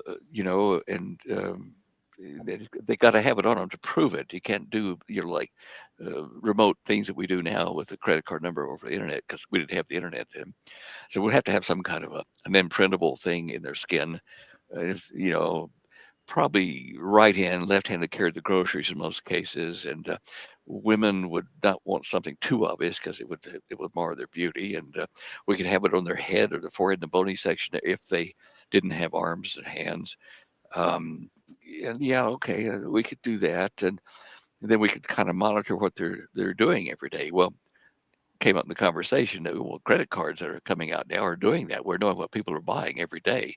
If we could gather all of that information, we get buying patterns and things that aren't down to the individual but to the community, to help us figure out who needs water, energy, new shoes, or whatever. Well, down in Australia there, the finance company of Australia was their nest, and it fed data in at the end of every day into this IBM computer network. Nowadays it's probably something much bigger and elsewhere, but in those days it was quite a novel concept. And I even went to that company on the ground floor. I'd tidied up my beard, put on a suit, tie, looked like a college student. I came into the door and got in when they opened up the security latch and let their people that had gone out for lunch come in. I scooted in with them. Okay. And then took the elevator up to, it was the second or third floor. It wasn't up to the sixth floor where everything was. But anyway, I got out and the guard stopped me immediately and said, "What are you doing here?" I said, "Oh, I'm here for the job." And they said, "What job?" Well, on the campus, they were telling me that there was, computing jobs and programming. That's my forte, and I'm here in this country. I'd like to work. Well, we don't have any such thing out there at the moment. Wait here. And so then the guards went up to level 6 or something in the elevator, and I was next to the guard the cubicle there on that floor where I got off the elevator. Glass panel and the side door that was open, and there was a guard in there working on something. And so the guys didn't come back for a while, so I went over there and leaned on the door and said, "How you doing? What's happening?" And I looked down there and I see on his sketch pad, he's a good artist. He's drawn pictures of their uniforms with the upgrades to the new kind of hats that look like Nazi stuff, right? I said, "Wow, wow, that's interesting. Why do you have that? Why do you have all this security?" "Well, we can stay here for 6 months at a time without any external input." Wow. I said, "What are those metal shutters up on the 6th floor that over the windows at an angle like that?" "Well, we have to defend ourselves in case we have terrorists coming to destroy our facility, and so those are bulletproof shields and things we drop down." I said, "Oh, yeah. Why would you need that?" "Oh, yeah, just because. I mean, people might be unhappy." And that sounded like an unhappy noise. What was that? I think that was Cecil's computer. Okay. Yeah. Anyway, so I chatted with them at length and saw how long they could survive, etc., under attack. And that's why I wrote the 1984 paper, because I realized we were right in the middle of one of the data gathering nodes for the whole planetary, economic system, the trading system. And I realized at that time that they didn't need to have your personal ID number and stuff to figure out in your area that people and your credit card that you were buying certain types of products on a regular basis at a certain place. And that data could be collected even at that time with the crude IBM systems, like 360s and the stuff that came after that. And these 126 nodes were planetary, and at the end of every day, they'd shovel this data through the pipelines over into Europe someplace. Well, that's why I wrote the paper, identified it all. And that's why we were going to leave town that night. I explained as much of this as I could to the people at that meeting there, that UFO meeting. And I said, "Well, thank you very much. We're leaving town this afternoon or this evening." And went to sit down. The meeting was closed officially, and we're starting to file out. And this little old lady, she really was short, but older, white-haired, and black kind of clothing. And she stopped me and she says, young man, she says, "I'm not going to stop you. I know you're leaving town tonight, but take this book I've marked a place for you to read in here, and read it when you get time. And it was one of those little, Bible things. And I thought, well, thank you very much, ma'am. And I put it in my pocket. And howdy and shook everybody and left. And we started driving. And we had driven, probably only about 9 hours or so into the desert. And we stopped to sleep. And I sat down in front of the headlights of my car there. I forget, Holden, I think it was called. And I thought, well, I'll just read this book this little old lady gave me and see what it is. And it was in Revelation 13 about numbering, beast, control. I thought about that and I thought, that's the same stuff that I'm involved in or was. This is the bad guys here. And I realized, I said, well, I've got people after me. I said, Jesus, if you're listening here, I mean, I suppose you are. I'm about to be killed by these people that are chasing me, and which means that you and I will probably be seeing each other pretty soon. And everything I've been doing isn't too cool. So, look, I'm with you. Whatever it takes, I want to be on your side. And if it's possible, I'd like to live through, a few more years. And that was it. I prayed and did the right things and closed up the Bible book, went to sleep in my car, and started a new day the next day, feeling better, but no bright flashes, no angels appearing or anything like that. And so I thought, well, that's okay. We were driving along for a while, and we met with that guy, that Jesuit priest, that night. The next night, we were getting close to the border to West Australia, coming out of the desert. And as we crossed out of the desert into paved road, it was night. It was probably 10:30, 11 at night. We were going up a hill, going up into the far eastern town in West Australia. I can't even remember the name of it, just a little town. Anyway, we're driving up like this, and the town was a few miles ahead of us, but we were heading there. The combi and the other car with me, they were already ahead of me because I was pulling the heavy load behind me on the trailer. And so I was tired. I'd put my foot up on the dashboard, one foot up, one on the accelerator there, and we're driving along. Remember, we drive on the other side of the road there anyway, so that's why it was convenient to do that way. And I noticed the car felt a bit logy. It wasn't just having the same momentum feel. And I looked out the window, because there I was on the right side, and I looked out the window and I see a tire rolling up the hill past me. that wasn't right. I thought, and I looked up in the rearview mirror, and the trailer was doing this, going off on the edge into the gully below. So I gradually came to a stop and realized that something was amiss back there with the axle in the trailer. Got out, and I'd broken an axle, lost a tire from it, and the other cars were already up around the bend and gone. Couldn't see me, couldn't hear me. So I waited, and pretty soon they came back, 30, 40 minutes later. He said, hey, we noticed you weren't behind us. I said, yeah, right. Here's what the problem is. And we didn't have a lot of money for gas and food and stuff to go across country like that. We had things, but not money. And so I said, well, look, we're not moving this again. It was the fuel and the seeds and stuff until we get that axle fixed. And it was an older type axle, a Holden axle. And they said, well, we passed a gas station up the top of the hill here. I said, yeah, well, that's great. It's probably midnight. He says, well, we saw the lights on there still. I said, well, go up there and see if he can come help us. So they found him there. He was working on his race car out the back. He wasn't really open, but he had lights on while he was working on it. So they brought him out to assess the damage. He said, yep, you got a problem there. You need a 13-inch of blah, blah, blah, blah, blah. I said, well, whatever. Do you think you could at least tow us up to where we're out on the road, which he did? And he says, I collect a lot of parts for my cars and stuff out the back. Let me go see if I got a part like that, because that's an old car. I said, yeah. He comes back and says, I found one. I've got one back there, and we could replace your axle right here where you stand. So they did. He did. And we thanked him very much for getting us back on the road again. And I said, okay, now how much do we owe you? Appreciate your help, but what do we owe you? He took a look at us. He could see that we were ragtag, and he said,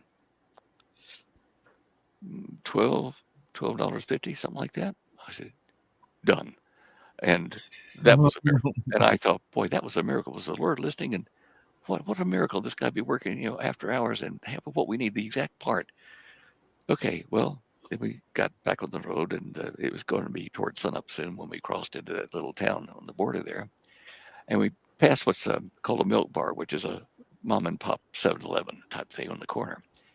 They have baked goods and, cheese, milk, and all that kind of stuff, and candies. And so the other said, look, go in there and see what you can get for like $1.60. That's all we got to spare left out of the cash there.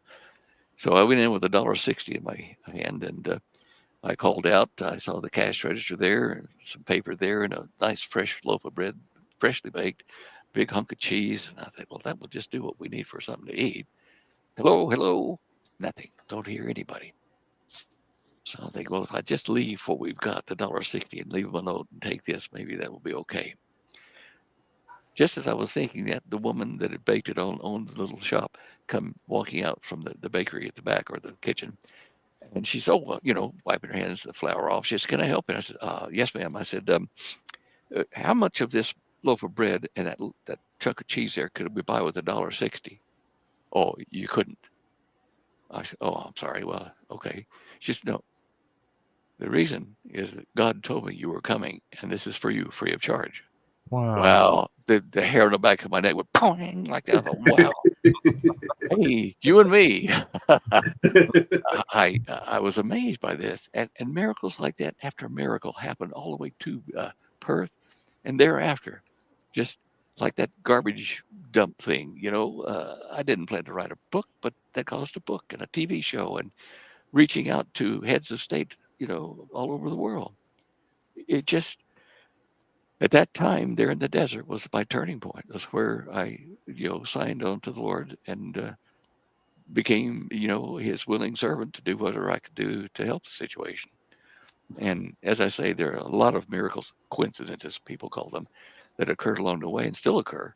That's not a kosher word. That's not a what word? Coincidence. That's not a kosher word. No, it's definitely not. Definitely not. Yeah, I ended up, working in the saltwater pool, the chlorination business, as a laborer there in Perth for a while, and I had to have an accountant eventually because I had to file tax things. And he turned out to be a Jewish man, a very good friend as time developed. And through him, I met with a couple of rabbis that were willing to study or teach me in private about what they were doing and what the Old Testament said and what the Kabbalistic writing said, which in my opinion are not really the best thing to study. But anyway, I learned how they were thinking. And so then I was befriended like a teaching manual or a book on Hebrew and Greek from a Christian woman that I met coincidentally by some other circuitous thing. And she said, here, take this. You need this and study this. And she was old. I mean, she was 75, 80. She was a doddering old woman. And I'd been invited to her home to look at her library of stuff. And she said, in that Genesis book where they have that Adam and Eve, and, there were, sexual things being done with, the daughters of man. And I said, yes, ma'am. Yes, ma'am. And she says, well, there were evil angels that did those things. Yes, ma'am. Wow.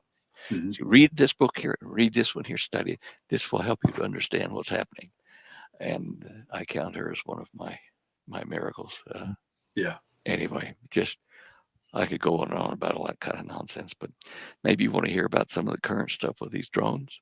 Yeah, that's what I was going to ask. What do you think they are? Like, we were talking a little bit before, but we really didn't get to that before the show.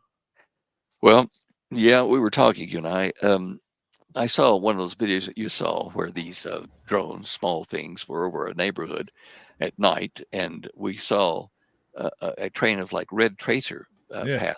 Like when you shoot tracers in a machine gun, you see spots of white, separated by space, and this was of red, like straight red tracer spots. I guess is just the best way to say it.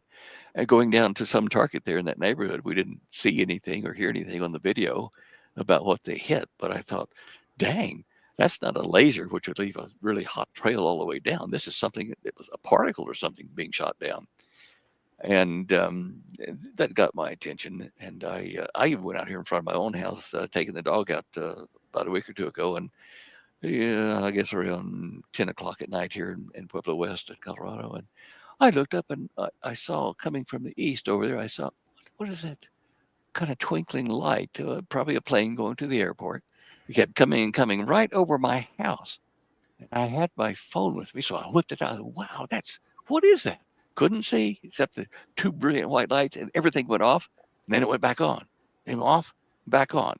About 2.5 times a second or so. So I filmed it going away and then put it through Photoshop and changed the contrast ratio so I could see it had wings. But none of the normal identifying lights that FAA says. Yeah, Stan, I'll have to. I still haven't got it uploaded, but whenever I get that video uploaded that I took, very similar situation. So I'm taking my dogs out, and it is. I'm a nod out. It was probably 1:30, 2 o'clock in the morning. Yeah, I've showed them the picture. I've got it right here. Yeah. So in this video, you can see it's like larger than like the North Star would be, but smaller than the moon. Mm-hmm. And you can see it slowly going from east to west in the video. And I zoom in on it, and I keep zooming in on it. And this is what I'm getting on the zoom. What were you filming with, the phone? Yeah. Okay. Now, these look like Newton rings of a sort. You know what I'm talking about? Yeah. Yeah. For the naked eye, it literally, like, initially I thought it was the moon. And then I got to thinking, I'm like, I think that's moving. And sure enough, in the video, you can see it's going way slower than a plane would go. Yep. Because there are airports around me. I live, within pretty close distance to Cincinnati. It didn't have any observable flashing, like, identification lights or anything like that. No control surfaces, and if you look at it, it has standing wave patterns. Yeah, even in the one that I'm trying to zoom up on here, it looks strange even in that. And then when with your fancy Android phone, this looks nuts. It looks like a portal to me. I think it's a local gravitic field. It really has the markings of a gravitic field. Well, Tully, was that moving the way the what I videoed a few years ago? Yeah, it was moving very slow and intentionally. Like it was running kind of parallel to the horizon. Yeah. No ascension or descension. It was literally just parallel. It was very strange. Yeah, with what I videoed, it was moving a lot slower than the planes. Yeah, and a lot lower than the planes. And no noise. What I videoed was in December 2021. I hadn't been out of the hospital very long from COVID, and to be honest, I didn't know if I needed to trust my mind and what I thought I was seeing. Because my oxygen level got pretty low during that time, so I decided just to video it, and I've showed it. And honestly, I can't tell you for sure exactly what it is, but I mean, I do have a video, and I've got it uploaded in a couple of spots. So, all right, well, let's talk about our drones today. Yeah. Why are they all over New Jersey? We kind of ripped through a bunch of theories yesterday.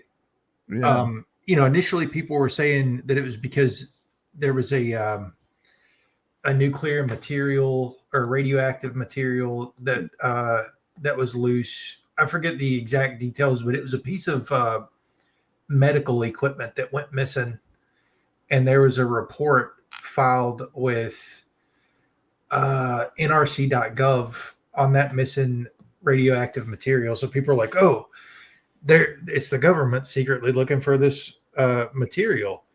But then we watched a video last night of someone who is a part of all that, and he's like, look, there's 56,000 radioactive detection centers across the United States, and they don't have to operate at night. Like they have calibrations to account for the sun's radiation when they're looking for the stuff. What was the other? I mean, you got the Iranian mothership theory, which the Pentagon. I think it was Congress that said that theory, and then the Pentagon came straight out and said it's absolutely not an Iranian mothership. That's basically what we were doing last night. It's just playing contradiction after contradiction. But what we found funny, and maybe you'll want to comment on this. This is only maybe a month after that congressional hearing where they said that there's some sort of non-human biological civilization in the ocean. I mean, it's all just complete bizarro land the past couple of months. What has happened to the population of not only this country, but in Germany and England and perhaps other countries? What is the population doing differently now? I don't know. Are they a lot of them looking up with their camera phones and saying, "Are they there?" That's true. Yeah, everybody's got one. Everybody's got one. Now, how does the government say, "We don't know what it is, but you're okay. No harm, no foul."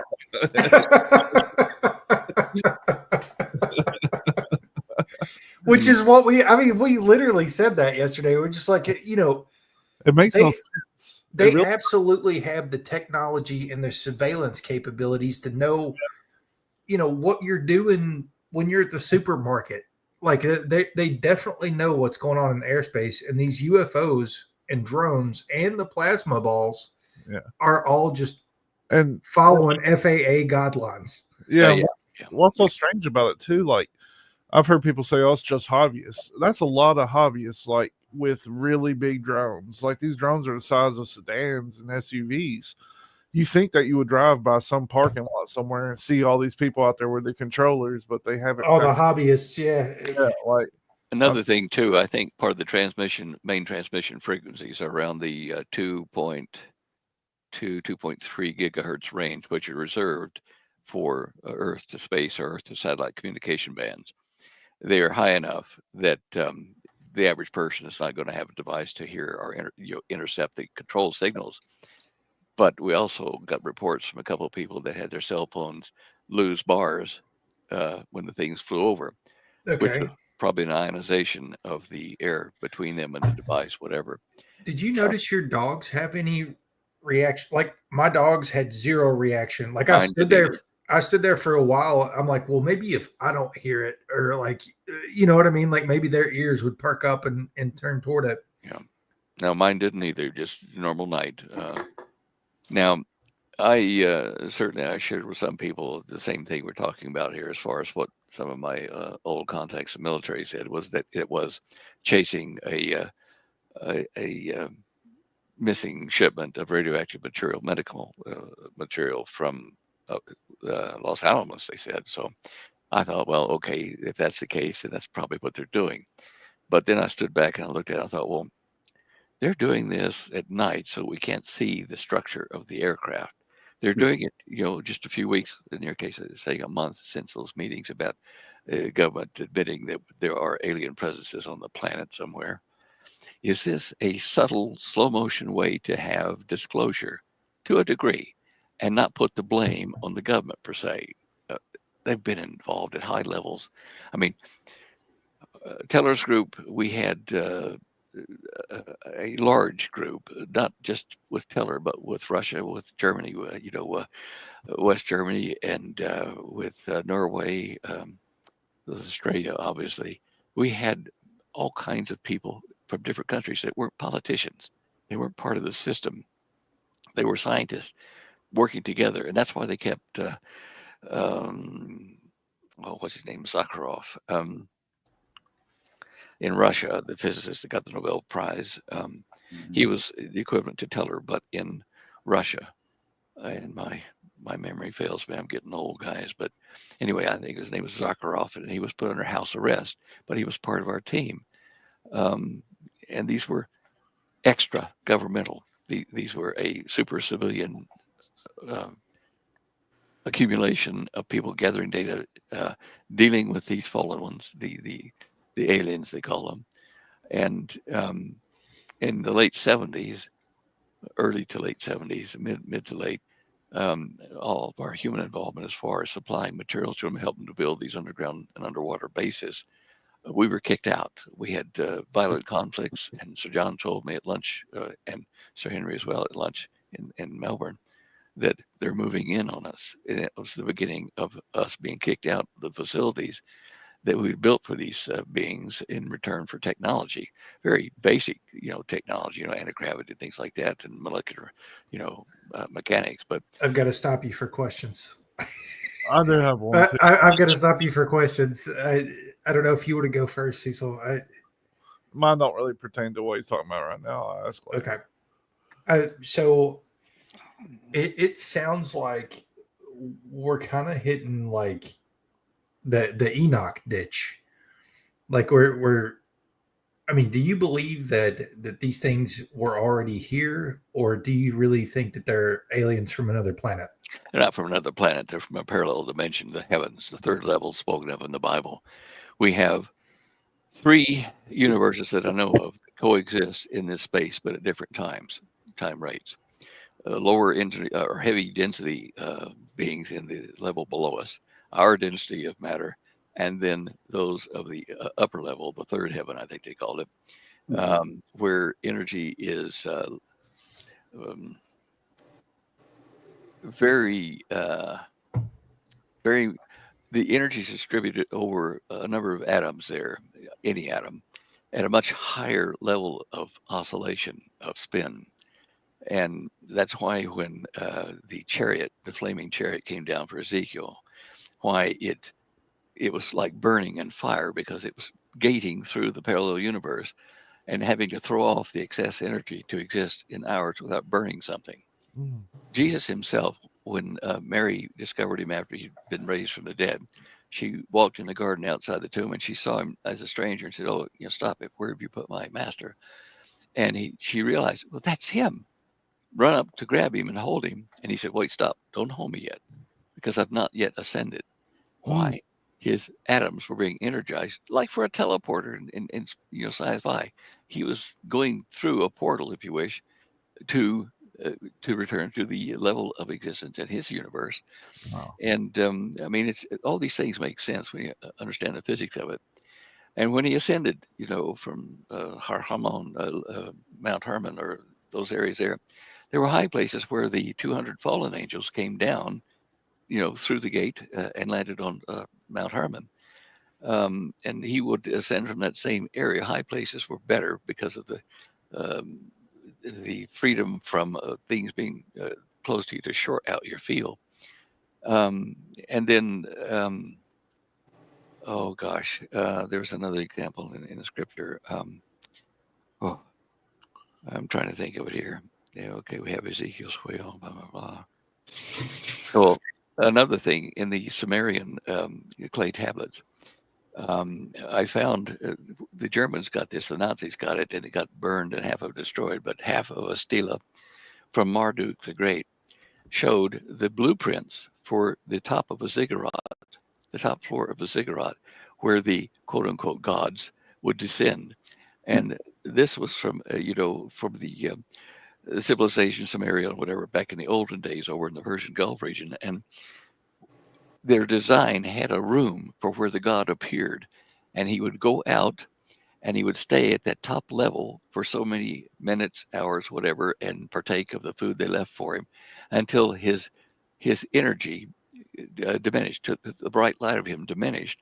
And then he could walk down another layer, stay for several hours, partake of the goodies there, while he discharged his excess energy on his atoms. Get down to the bottom, he could then touch his subjects, and everybody was happy. Moses, when he spent 40 days up with God on the Mount Sinai, when he came down, his atoms were so energized that he glowed, his face glowed, and he would actually have to hide his face until eventually it wore off. It's the energy density. This separates our universes. Inside of a gravitational field, like a 30-foot diameter craft that we were talking about, that we were designing back in the old days, your atoms and the atoms of the ship were all in a field, a vortex that you created. And the rate of events of time changes inside the field. The more dense you become, you are living much faster than those outside the field. Case in point, a report of I think a Brazilian army team that were at an airport at night, and there was a sergeant and 2 or 3 of his underlings there, and they saw a UFO come down in the field out on the edge of the airport. Yeah. So they drove out, and they split up to go see what the light was and find it. Everybody came back except the sergeant, and he was like 15 minutes or so late getting back. He stumbled out of the underbrush. He had a 5-day growth of beard in that time. Wow. Oh, wow. Okay. Okay. Now he stumbled into a field where he was living faster. Physical events were occurring faster relative to our time.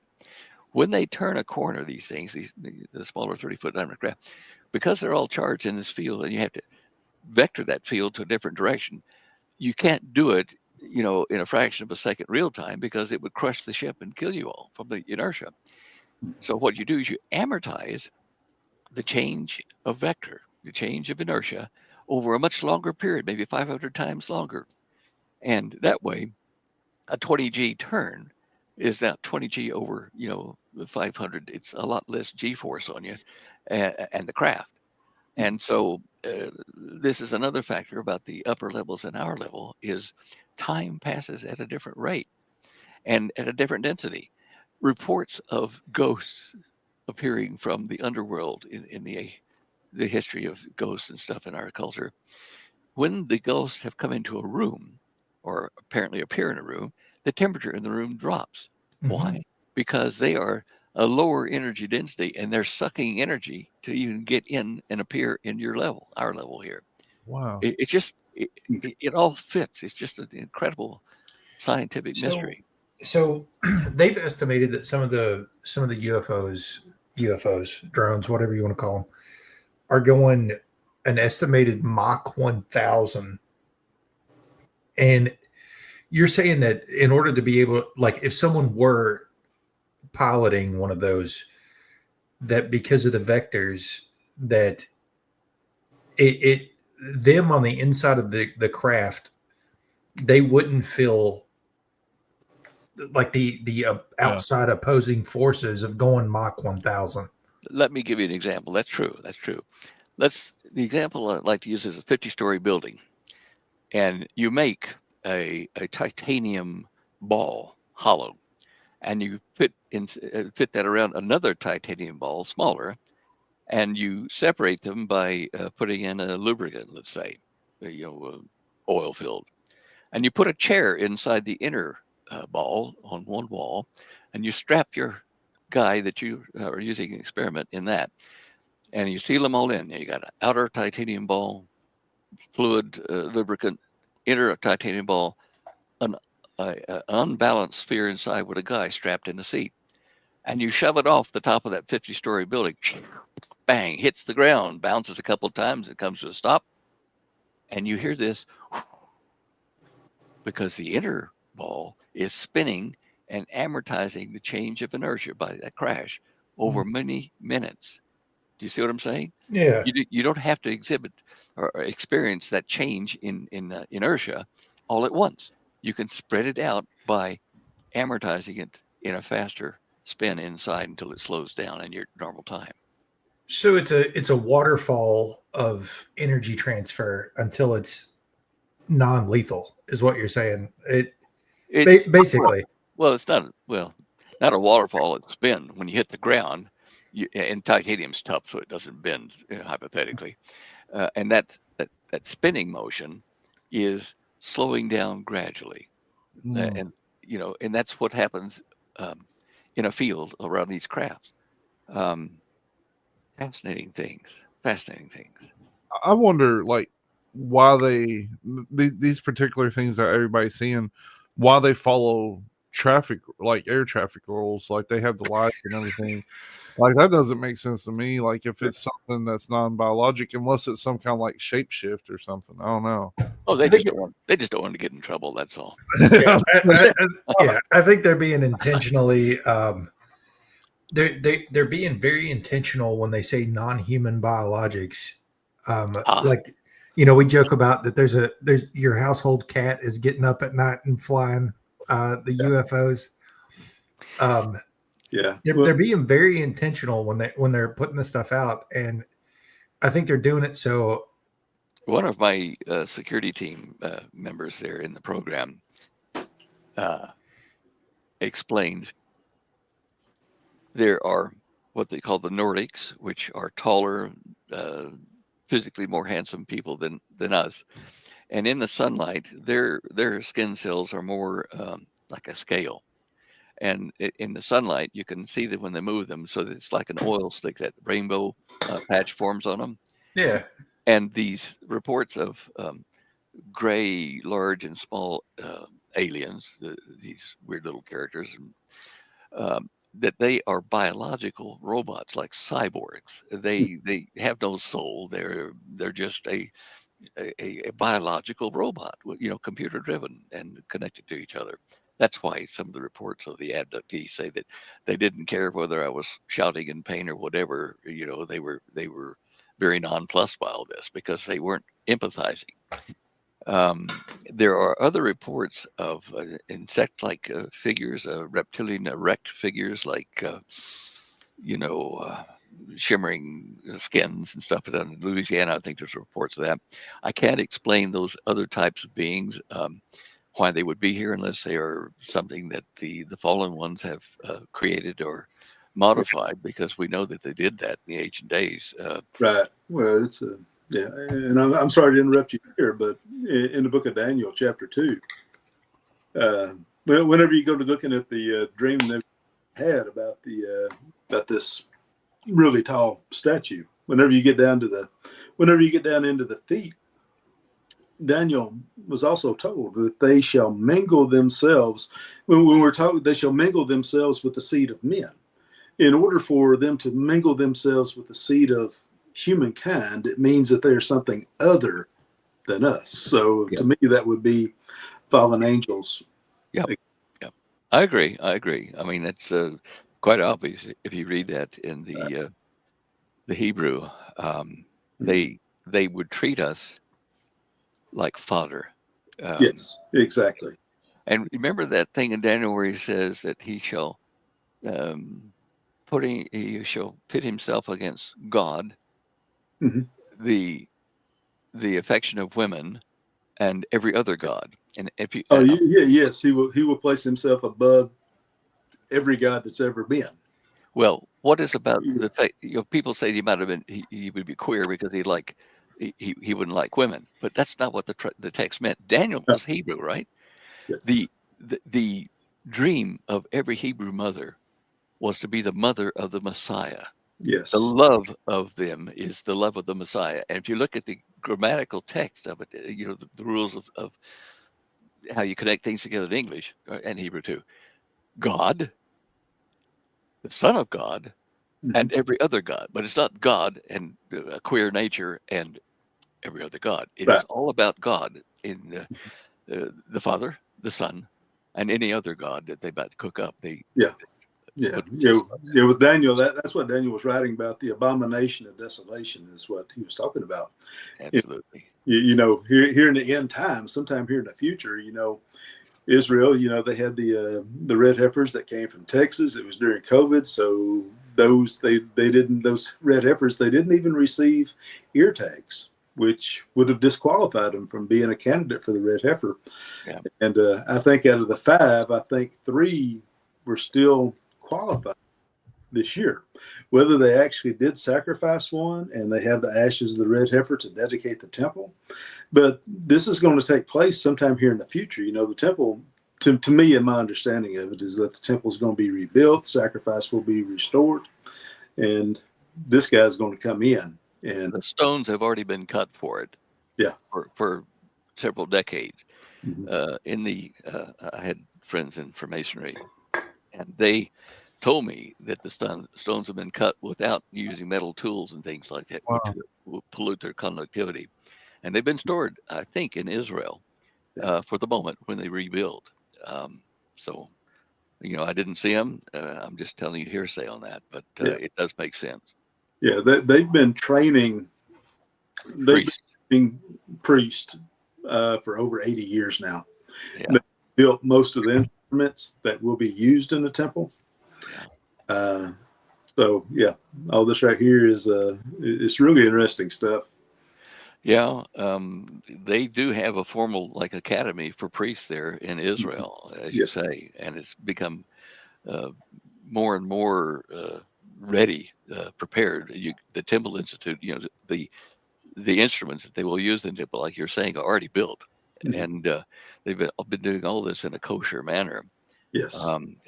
These priests will probably be Sephardic Jew, right?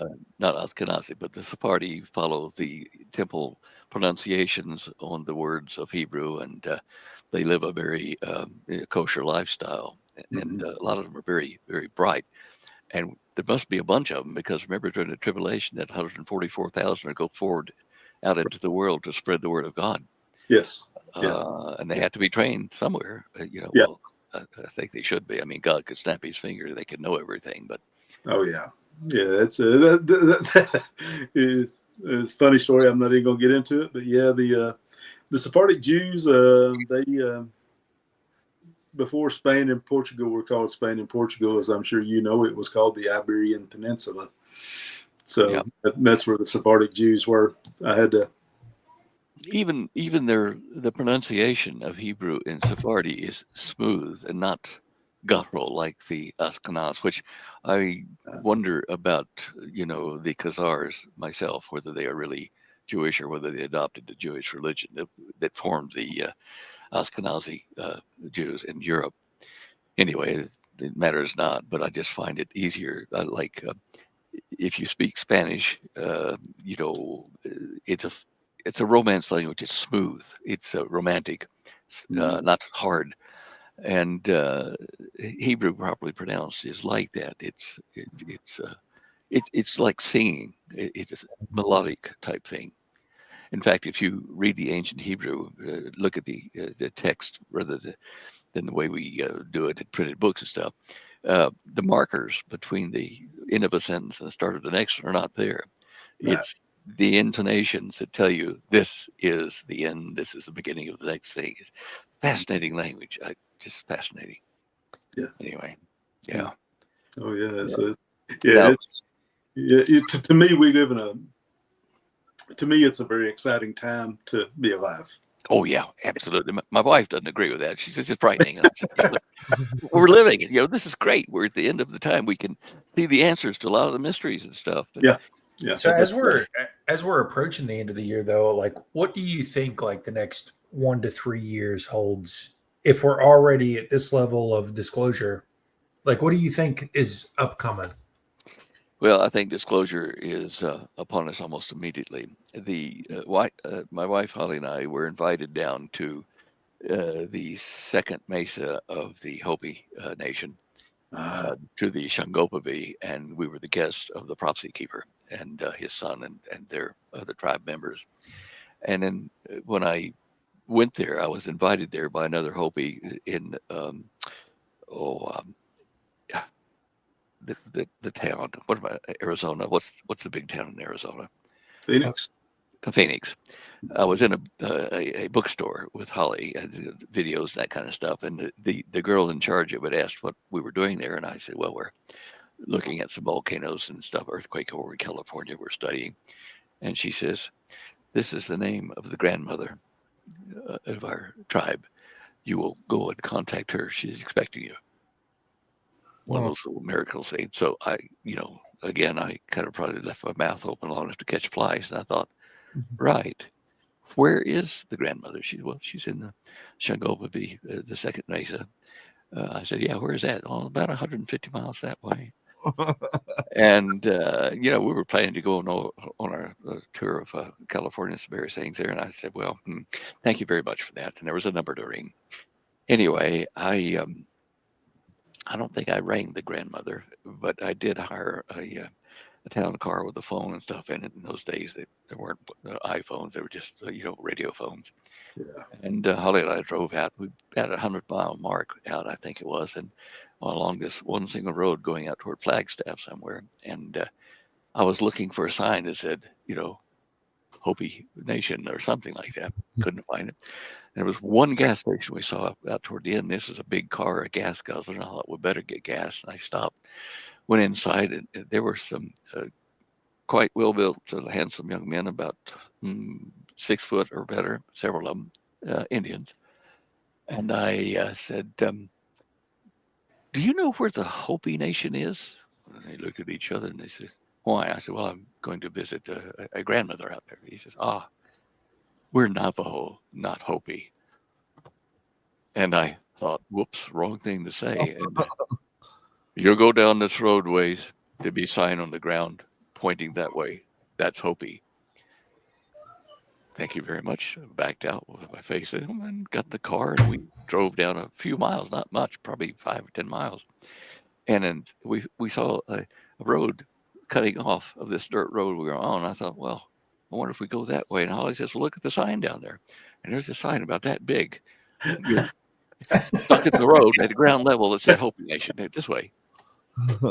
So we went out there and we identified ourselves, and actually to the gas station attendant there at the Hopi Nation when we got to the end of that road, and it was night. It was time for it to be closed, and we said, "Oh, look, can you tell us how to get to Shagopi, tribe there, prophecy keepers?" And he said, "Why?" And I told him why. And he says, my name, blah blah blah, Talayuntaba. My uncle is the prophecy keeper you're looking for. I said, okay, good. Where do we find him? and so he told us how to go up the road that curved in and out up to the ravines and stuff between the three mesas. There are ravines, and so how you get up. I love that you're just strolling into the Hopi Nation. Well, that was it. And I went up there, and he said, you will go up there to the White Man Center we have, where you can have shower and bed and stuff, and we'll see you in the morning. And so sure enough, in the morning, we were greeted by him, and I think another person, a lady. Anyway, we were taken to meet with Chief. Well, he was not chief, but the head man named Augustine Moa, and his son Augustine Moa too. We visited them in our home, and as we were talking, and I was explaining to him that Holly and I were really on the way to look at earthquakes and volcanoes and stuff on the West Coast. And as I would say that, the son would say, in native language to his dad, and his dad would go, And while we're talking like this, unbeknownst to me, the other young men and women of the tribe, of the Shagopi tribe, the middle tribe, were coming into his home and surrounding us. There was a crowd in there. You couldn't hear a pin drop. And then, as I talked to his father, Augustine, I said, "This computer will show you pictures of things that we're looking at here." And I said, "Oh, sorry, this picture here is a picture of galaxies. It'd take you like a million years, to travel across them. They're big." And I waited for his son to translate, and he said, "Million." And the chief says, or the prophecy keeper says, "Oh, million. And he talked like that for like 15 minutes in Hopi. And I thought, what's he saying? And I said to his son, when he stopped there, I said, what did he say? He said, "Oh, he's very glad you came. 20 minutes worth?"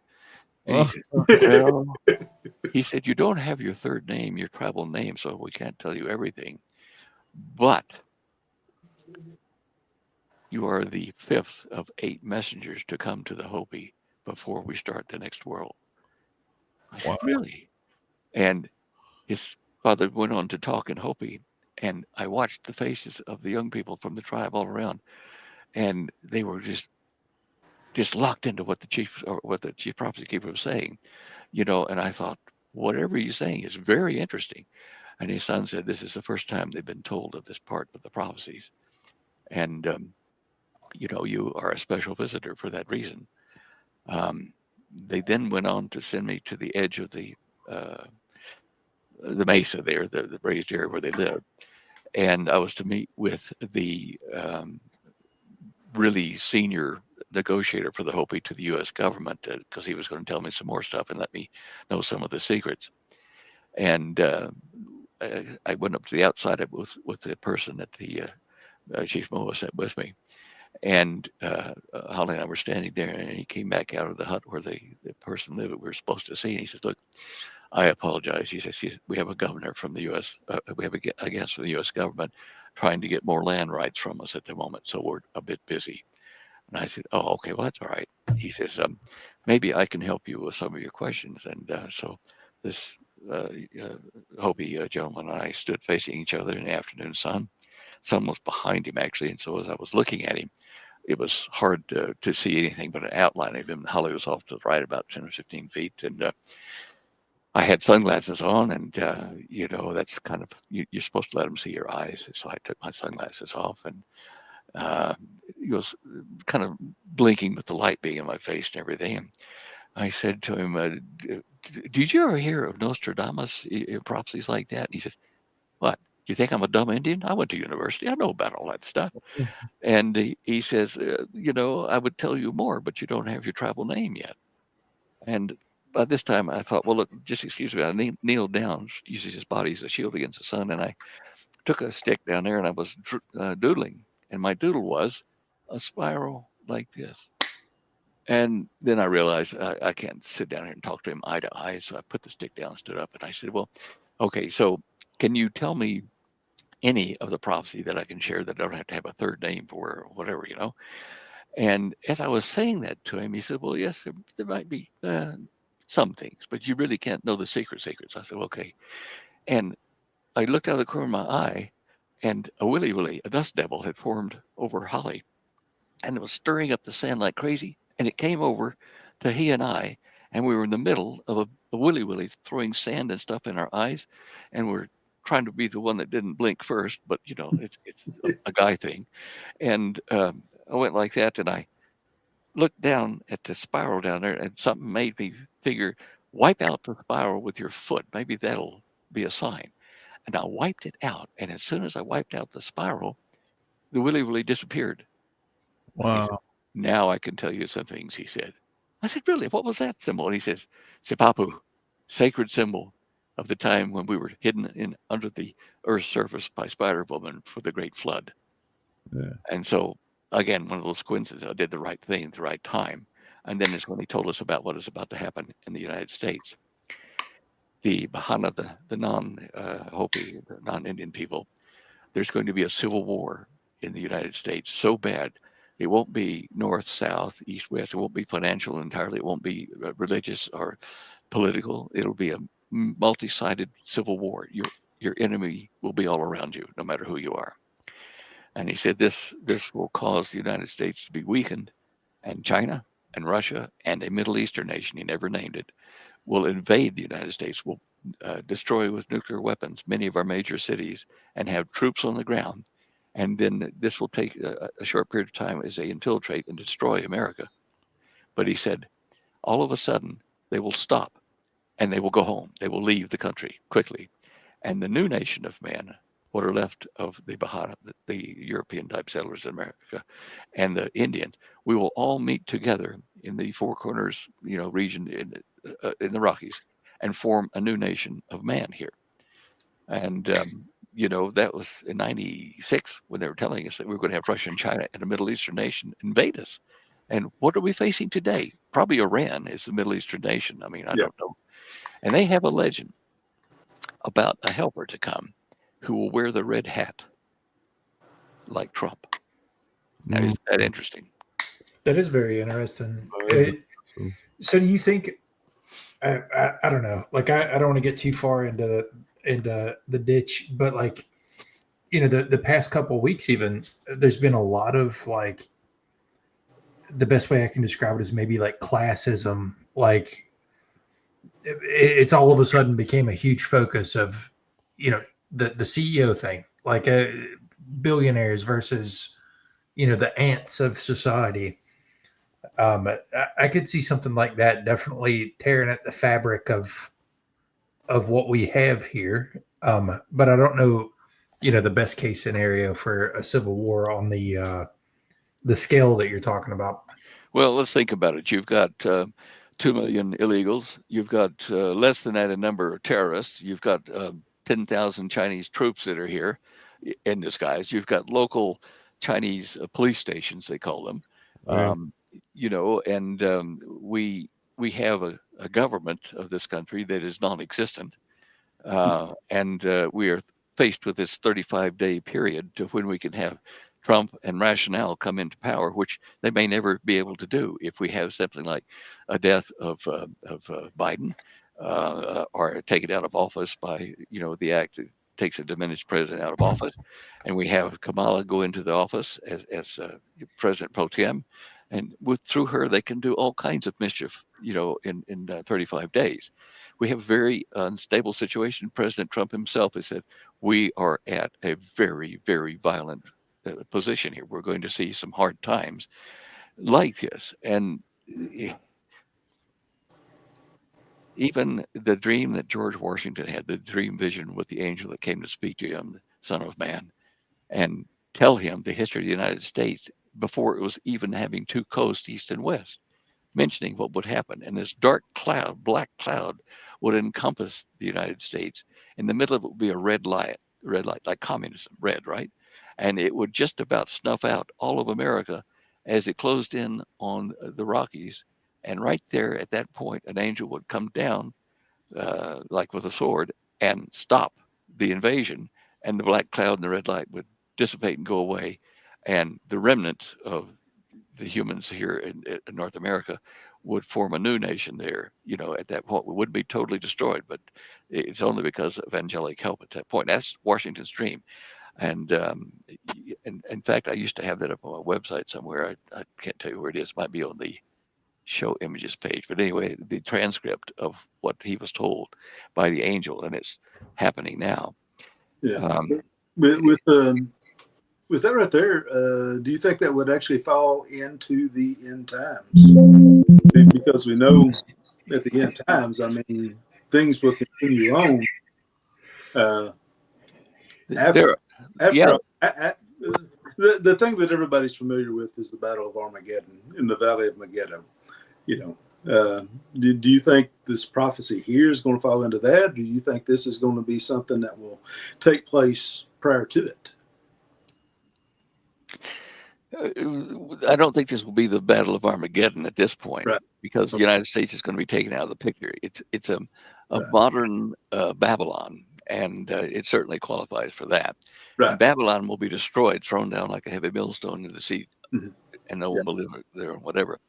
Now, that might occur when the sun throws off that cloud and that burst of light. It might destroy the face of the earth where it's facing, and that might be the United States toward summertime or something. Yeah. Understand that the description of the Battle of Armageddon talks about blood to a bridle depth.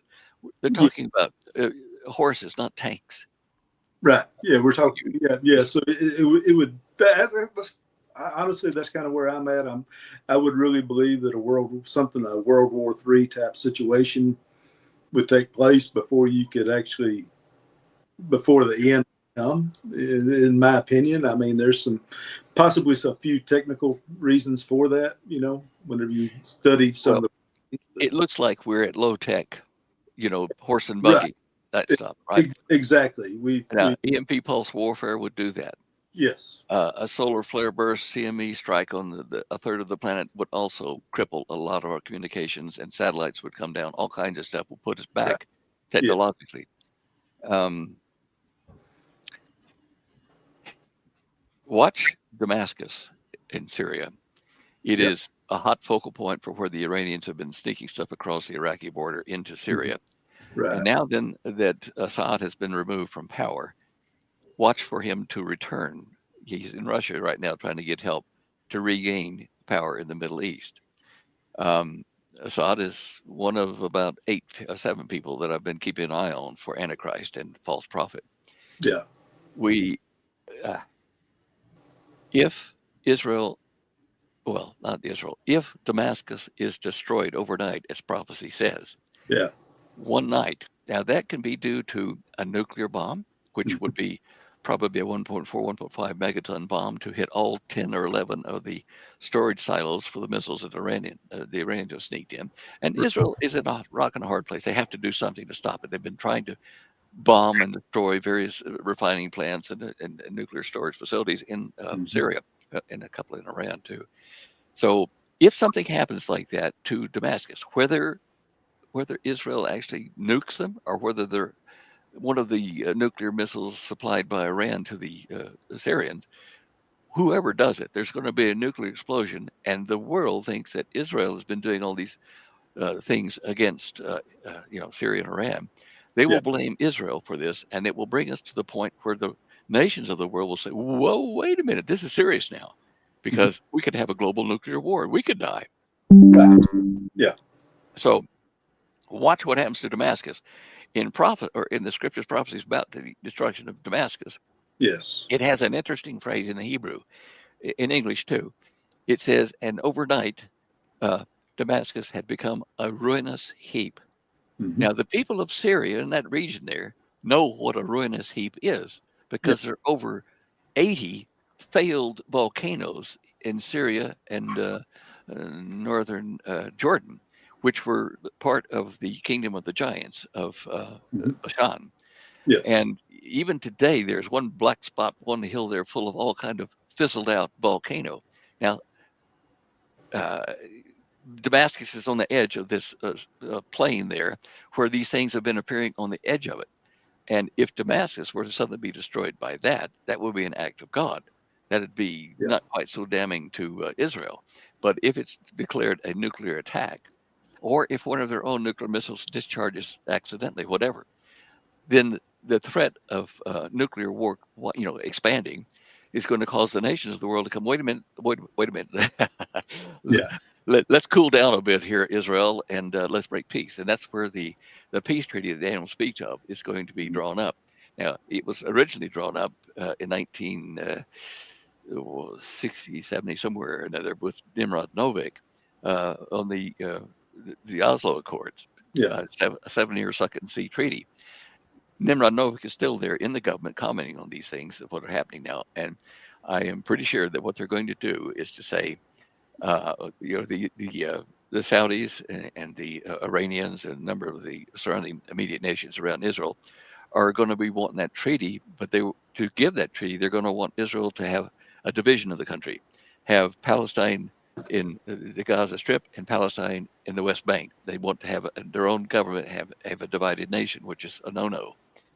And either before or after that, Saudi Arabia and 39 other nations with it there in the region have an army built up of all kinds of weapons and troops, can descend on Israel. Now, they may try it.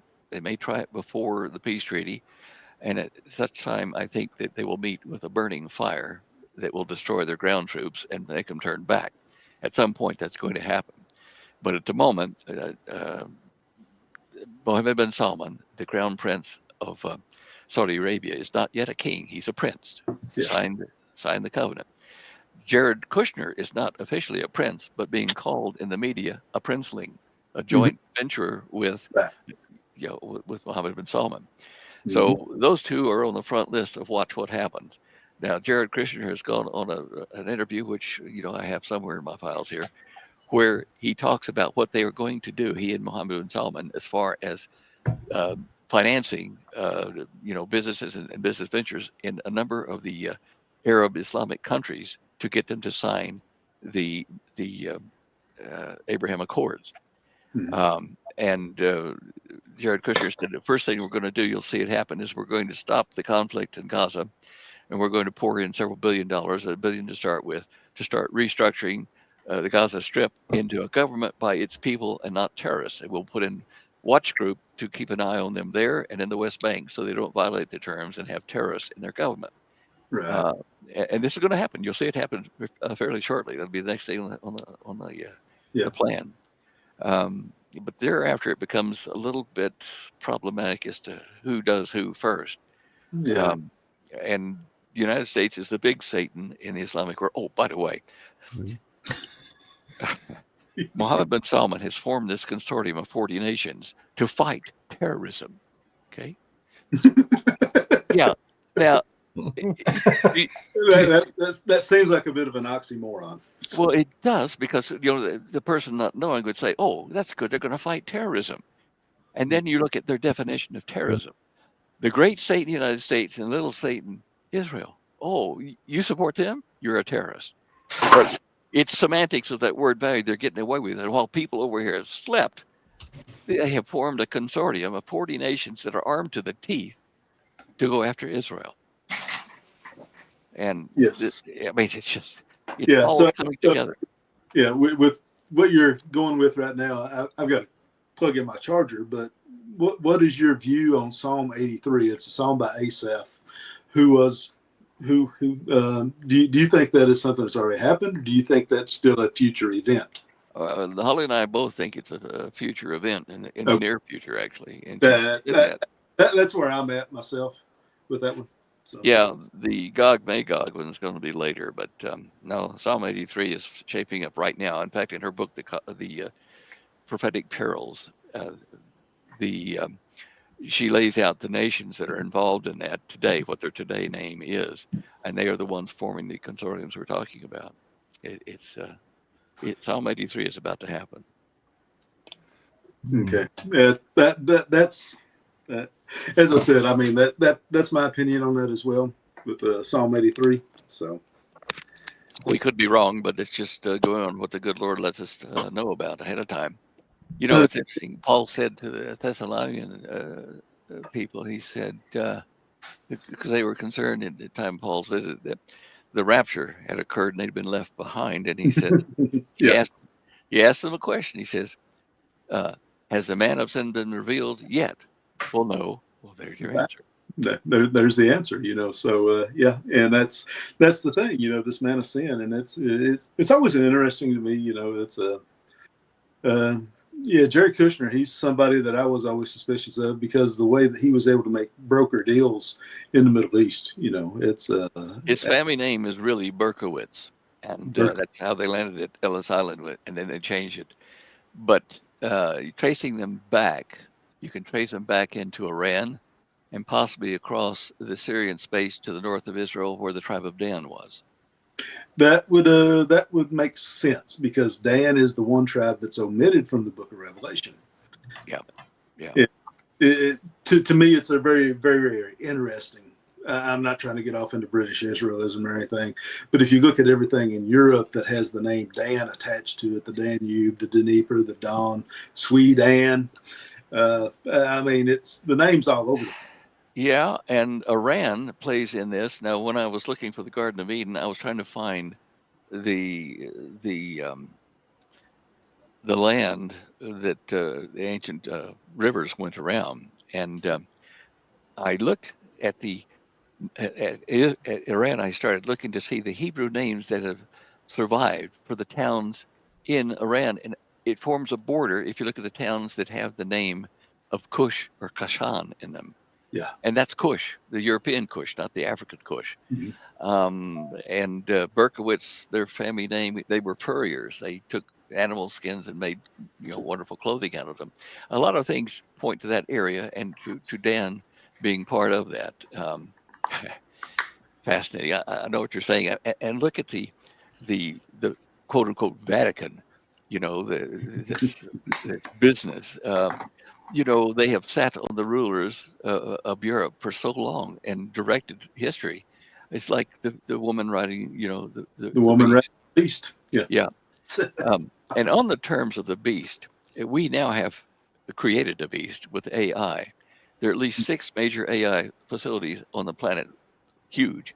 Mm-hmm. And we have computing power just unlimited virtually with the memory storage and the speed. If we have the world government run by a collection of AI and a man at the front of it, the beast could be formed by those AI systems, and their representative, the human running the country, could be like Elon Musk wants to do and have a chip inside their brain communicating with the computer.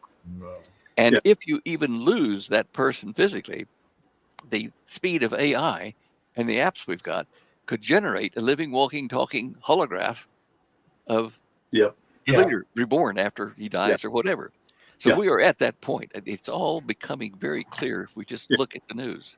Yeah, and to me, I mean, we've kind of gone over DEW, direct energy weapons and stuff like that. It's really, really fascinating. But when we're talking about technology events in the future, or technology that's going to be used in the future, this false god, this man of sin, is going to be declaring that he is God above every other god. In so much that he's even going to cause fire to come down from heaven. You know who did that? Sorry. I'm sorry. Yeah.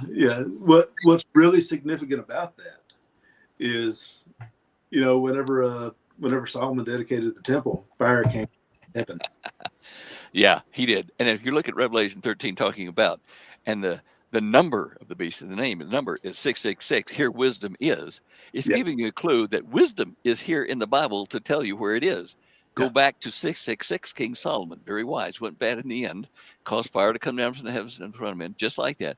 So I have gone along the rabbit hole that says, if Solomon is here, wisdom is, and it's like the Antichrist of this time is going to be like him, will his name be a derivative of Shlomo, Solomon, Prince Solomon, okay, Qasim Soleimani that they killed? I'm looking for the Solomon Antichrist. Yeah. That is crazy. Like that's I mean, this right here, it's mind-boggling, all the information that's actually in there. That's when Cecil and I did Robbie's show. I talked about that. Cecil, if people would take the Bible seriously and actually understand what it's actually saying, I think a lot more people would their eyes would be opened. Let me add this about Solomon. The one spoken in the Bible in the English is King Solomon, but in the Hebrew, his name is Shlomo. His mother, who was not an Israeli, she was from the north. She was a Hittite. She was Hittite. Yeah. And she was aware from their own religion and history of a great leader in the ancient days named Shalmaneser. Ah, yes. Yeah. Okay. And in their cultures, their Solomon is a different one than ours, but yet they revere him. And they're not revering King Solomon. They're revering leader Shalmaneser, King Shalmaneser. Shalmaneser III, I believe, was the really well-known one, wasn't he? Possibly. I forget now. It's been a while since I looked that up. But the legend of him was that he had a device that would go before his armies and burn his enemies. Wow. Kind of like the Ark of the Covenant, before the children of Israel. I mean, there are overlapping legends, and they've gotten clouded in the modern time, in the generations of books and movies and stuff. But it's the Bible decodes itself if you just listen. Well, and I mean, we definitely don't have enough time in the day to discuss everything. We're coming up on 3 hours. We're definitely going to have you back, Stan. Because I could think of a ton more stuff that we want to ask you. Yeah, I'm wanting to get into like Atlantis. Oh yeah, that's an interesting one. That one, yeah. But the one thing that keeps popping up in my brain is like, if we're talking about the fallen ones and the technology that we have today, in my mind, there's no way that this age is the first age where they've given anybody technology. And when you're talking about these directed energy weapons and stuff, it just, it's a common theme throughout history. Do you believe that they have, like, that this is the first time that they've given technology like that, or do you think it's happened kind of? Well, I don't know when it happened, but in India, they talk about aerial war battles between the gods, and they talk about the brilliant fireballs that destroy cities. And there's 2 cities along the Indus River Valley that one of them was destroyed by a nuclear blast. There's Mohenjo-Daro and Harappas. I think it was Mohenjo-Daro. It was a very advanced one with covered stone coverings over its sewer system and water supplies and things. But when they excavated, they found the bodies all stretched flat in the same direction and the pottery was vitreous. It was like melted by a nuclear blast, and the blast wave had leveled them like that. And these were the cities that they say were built by Cain when he came from North Africa, Eden, into the Indus River Valley. And the name Indus in Hebrew is the men shall wander as fugitives. And where did the red bindi dot come from? That's really interesting right there. That is very crazy. Yeah. There's a lot of crazy out there. Let me tell you, I got things that will curl your hair. That Atlantis thing is a really interesting one too. We love it. We're definitely going to have a part 2. I don't know how. I don't know if I've got another hour in me though. Well, we can do a part 2. When you're going to air these things till when? In January, February, something like that? Or? We're live. Yeah, we're live. Yeah. So hello, live audience. Yeah. Wow. We could do. That's why we were saying hello to people. People were commenting at the beginning of the show, but I think everybody's just been listening. Nobody's been. Okay. Button in, but yeah, we'll have to do. Okay, yeah. Like as you free up, maybe in late January, February, we'll get back together and. Yeah, I really want to go to Atlanta and stuff because that's really interesting. Oh, it is. It's so biblical and whatever. When I discovered the Garden of Eden where it is, and these good friends of ours financed a safari there. When we were there in the crater that was the garden, it's 100 square miles inside of a collapsed volcano.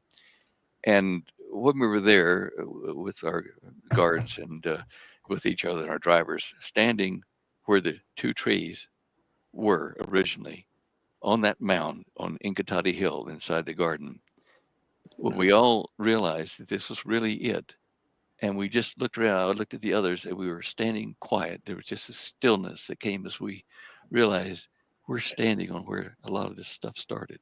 We are there. And under my feet is where one of the trees was, and there's a little river stream that watered this one and that one both. They shared that same water. And out there are elephants gradually eating, lazily eating some of the African daisies, and and it was a strange stillness that came on us. Just stand there and realize where we were, and we had a few moments like that. Some with the Datoga tribe, and some with the Maasai. I still have friends, believe it or not, that connect me with me by messaging and phone from Tanzania, from the garden area there, Maasai. And when we were going up to the top of the Ngoro Plateau, here's the garden here, and there's the plateau that encompasses all that, plus another volcano here and another one there. There's the place where the great water came from Lake Victoria. Heated water blew up over an area that's about 20 acres in surface area, a huge eruption, and it flowed down the hill and cut holes or channels through the stone of that peninsula to form the 4 great rivers of Eden. Wow. Well, when let's see, we came there. I was just going to say what we did up at the top. Well, that's another whole discussion. But anyway, while we were there at the place where the 20 acres were, you can see it in my show images channel. I put a Google Earth photograph around that area and put a blue lake on it to show where they were. When we had finally climbed to 10,000 feet, and I really wasn't that fit back then. I'm even worse now. But I remember standing with my guide and leaning on him a bit for support. As we looked over the edge, we had just gotten there. We're looking down over all that. And I realized that this is where everything that watered and split the planet, split the continents together from Pangea, all came from this one spot. And, excuse me,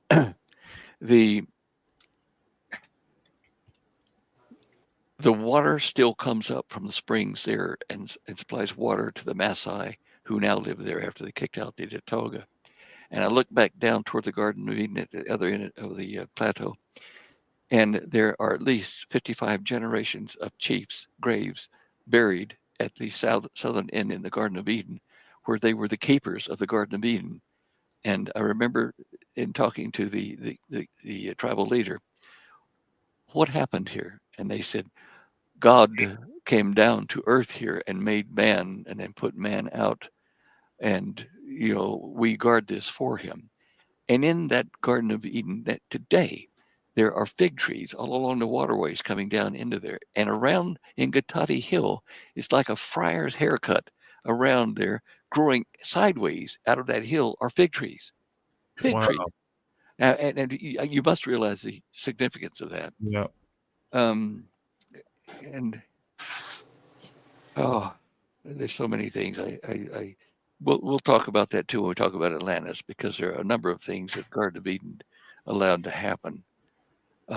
Like the legend of God placed angels to guard the way to the Garden of Eden. When you read it in the Hebrew, there were angels, or there were fiery, strong beings put to light the way, to lead the way to the Garden of Eden, not to protect it, because ancient civilizations knew about that for a long time. There are records of it in the last probably 2,500 years. And you look at the two swords, and these swords are swords of the word for that is like sparkling light. And there were two on the side and one in the middle of a volcano that led the way to the Garden of Eden from the coast of North Africa there, Kilimanjaro, and its two satellite volcanoes. They are there. And I tracked the pass of riverbeds, mile by mile and sometimes less than that, from the Garden of Eden down to Kilimanjaro, down over the hill into the great East African Rift and into Europe. And I found, one of the mysteries about Euphrates, Ephrat, one of the four rivers. Ephrat, Ephrat. They say it twice. Ephrat, Ephrat. That's the ancient way of pluralizing Ephrat. The two pieces, at least, of Ephrat. And Euphrates was broken. It was in the delta of the Nile Delta at Egypt. It was broken.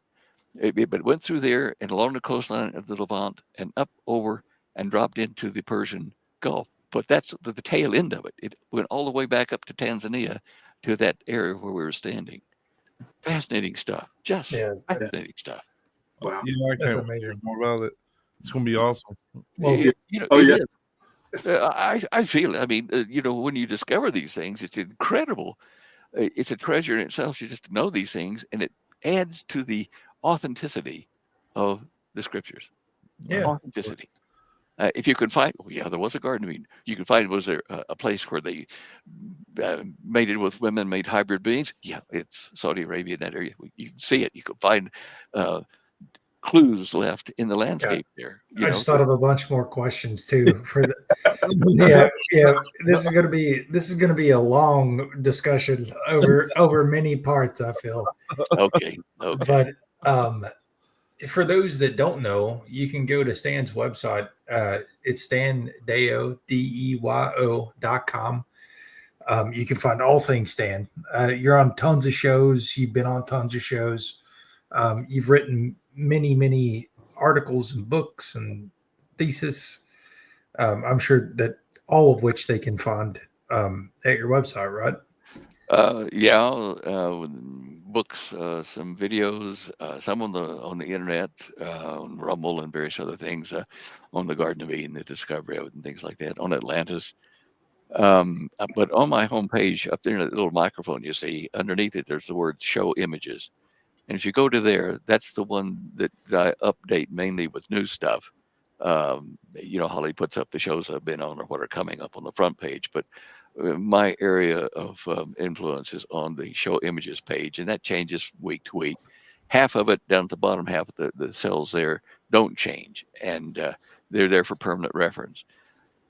When I look back at it, the good Lord somehow or another figured that this was my destiny, and He's laid things in my pathway that I wouldn't have planned, but I am certainly glad they happened, so I can share with you these things. Mm-hmm. Awesome. I think that's what my purpose has been. It's just been to, what do they call it, an apologist or something? Say it's true. The Bible's true. Believe it. And, that's been my whole purpose, is to help people see the light and follow the light. Anyway, that's why I guess these conversations go a long way. It's because it's Yeah, 10 minutes. I think we've come full circle. This has been amazing, Stan. Yeah, thank you so much. Yeah. I really love this. Yeah. It's very, very, very few times I'm speechless, and I just want to sit and listen, and that's all I wanted to do. Yeah. I was trying not to interrupt too much too, because it's very rare that we get an opportunity to hear, from life experience that someone such as yourself has had, right. and that people can hear. Well, I apologize for over talking. I do that. No, you didn't over talk at all. We really enjoyed it. Really did. That was awesome. So, like Tolly said, you can find everything Stan Deyo related at standeyo.com, STANDEYO.com. I've included the link in the chat on YouTube, and we'll go ahead and put it in the descriptions when we re-upload to audio platforms. And make sure you tune in next Friday at 7 p.m. Eastern as we cover everything in the news like we typically do on Friday nights. And what do you have coming up? Do you have anything else coming up, Stan? I know you started a podcast yourself recently. Is that right? I've only done one issue of it. Yeah, that was last week. I don't know whether I'll do one during the holidays because everybody be holidaying. But after that, first week of January, I think I'll be back online. I have a monthly chat session with my Patreon members, the ones that pay the extra, so we can spend a couple hours there talking about things, and we share all kinds of discoveries and ideas on biblical prophecy, news, whatever. It's like a town meeting. What do they call it? Town hall. A town hall. That's right. Yeah. And I'm glad you guys are there to help me fill in the blanks with my words occasionally, because as I'll be 80 in February next year, so I'm starting to see that diminished capacity. Listen, I think this is very special, and I think that the people who enjoy listening to us will also think that this is special when they listen to it. But we will be back with you at some point, I hope. Okay. I really hope. I really want to hear some more. Let's hope we have the opportunity, and that we have a government actually that we like. No doubt. All right. On that note, if you don't already follow us, by the way, wherever you're watching, just hit follow. Rumble, we're on Rumble. Go hit follow, and Twitter for show updates. But just so you know, when Stan's going to be back, I'll post an update on there. Yeah. Give everybody a warning. Yeah, give everybody a warning. With that, well, thank you all for tuning in, and thank you for watching us, because we're watching you. Peace.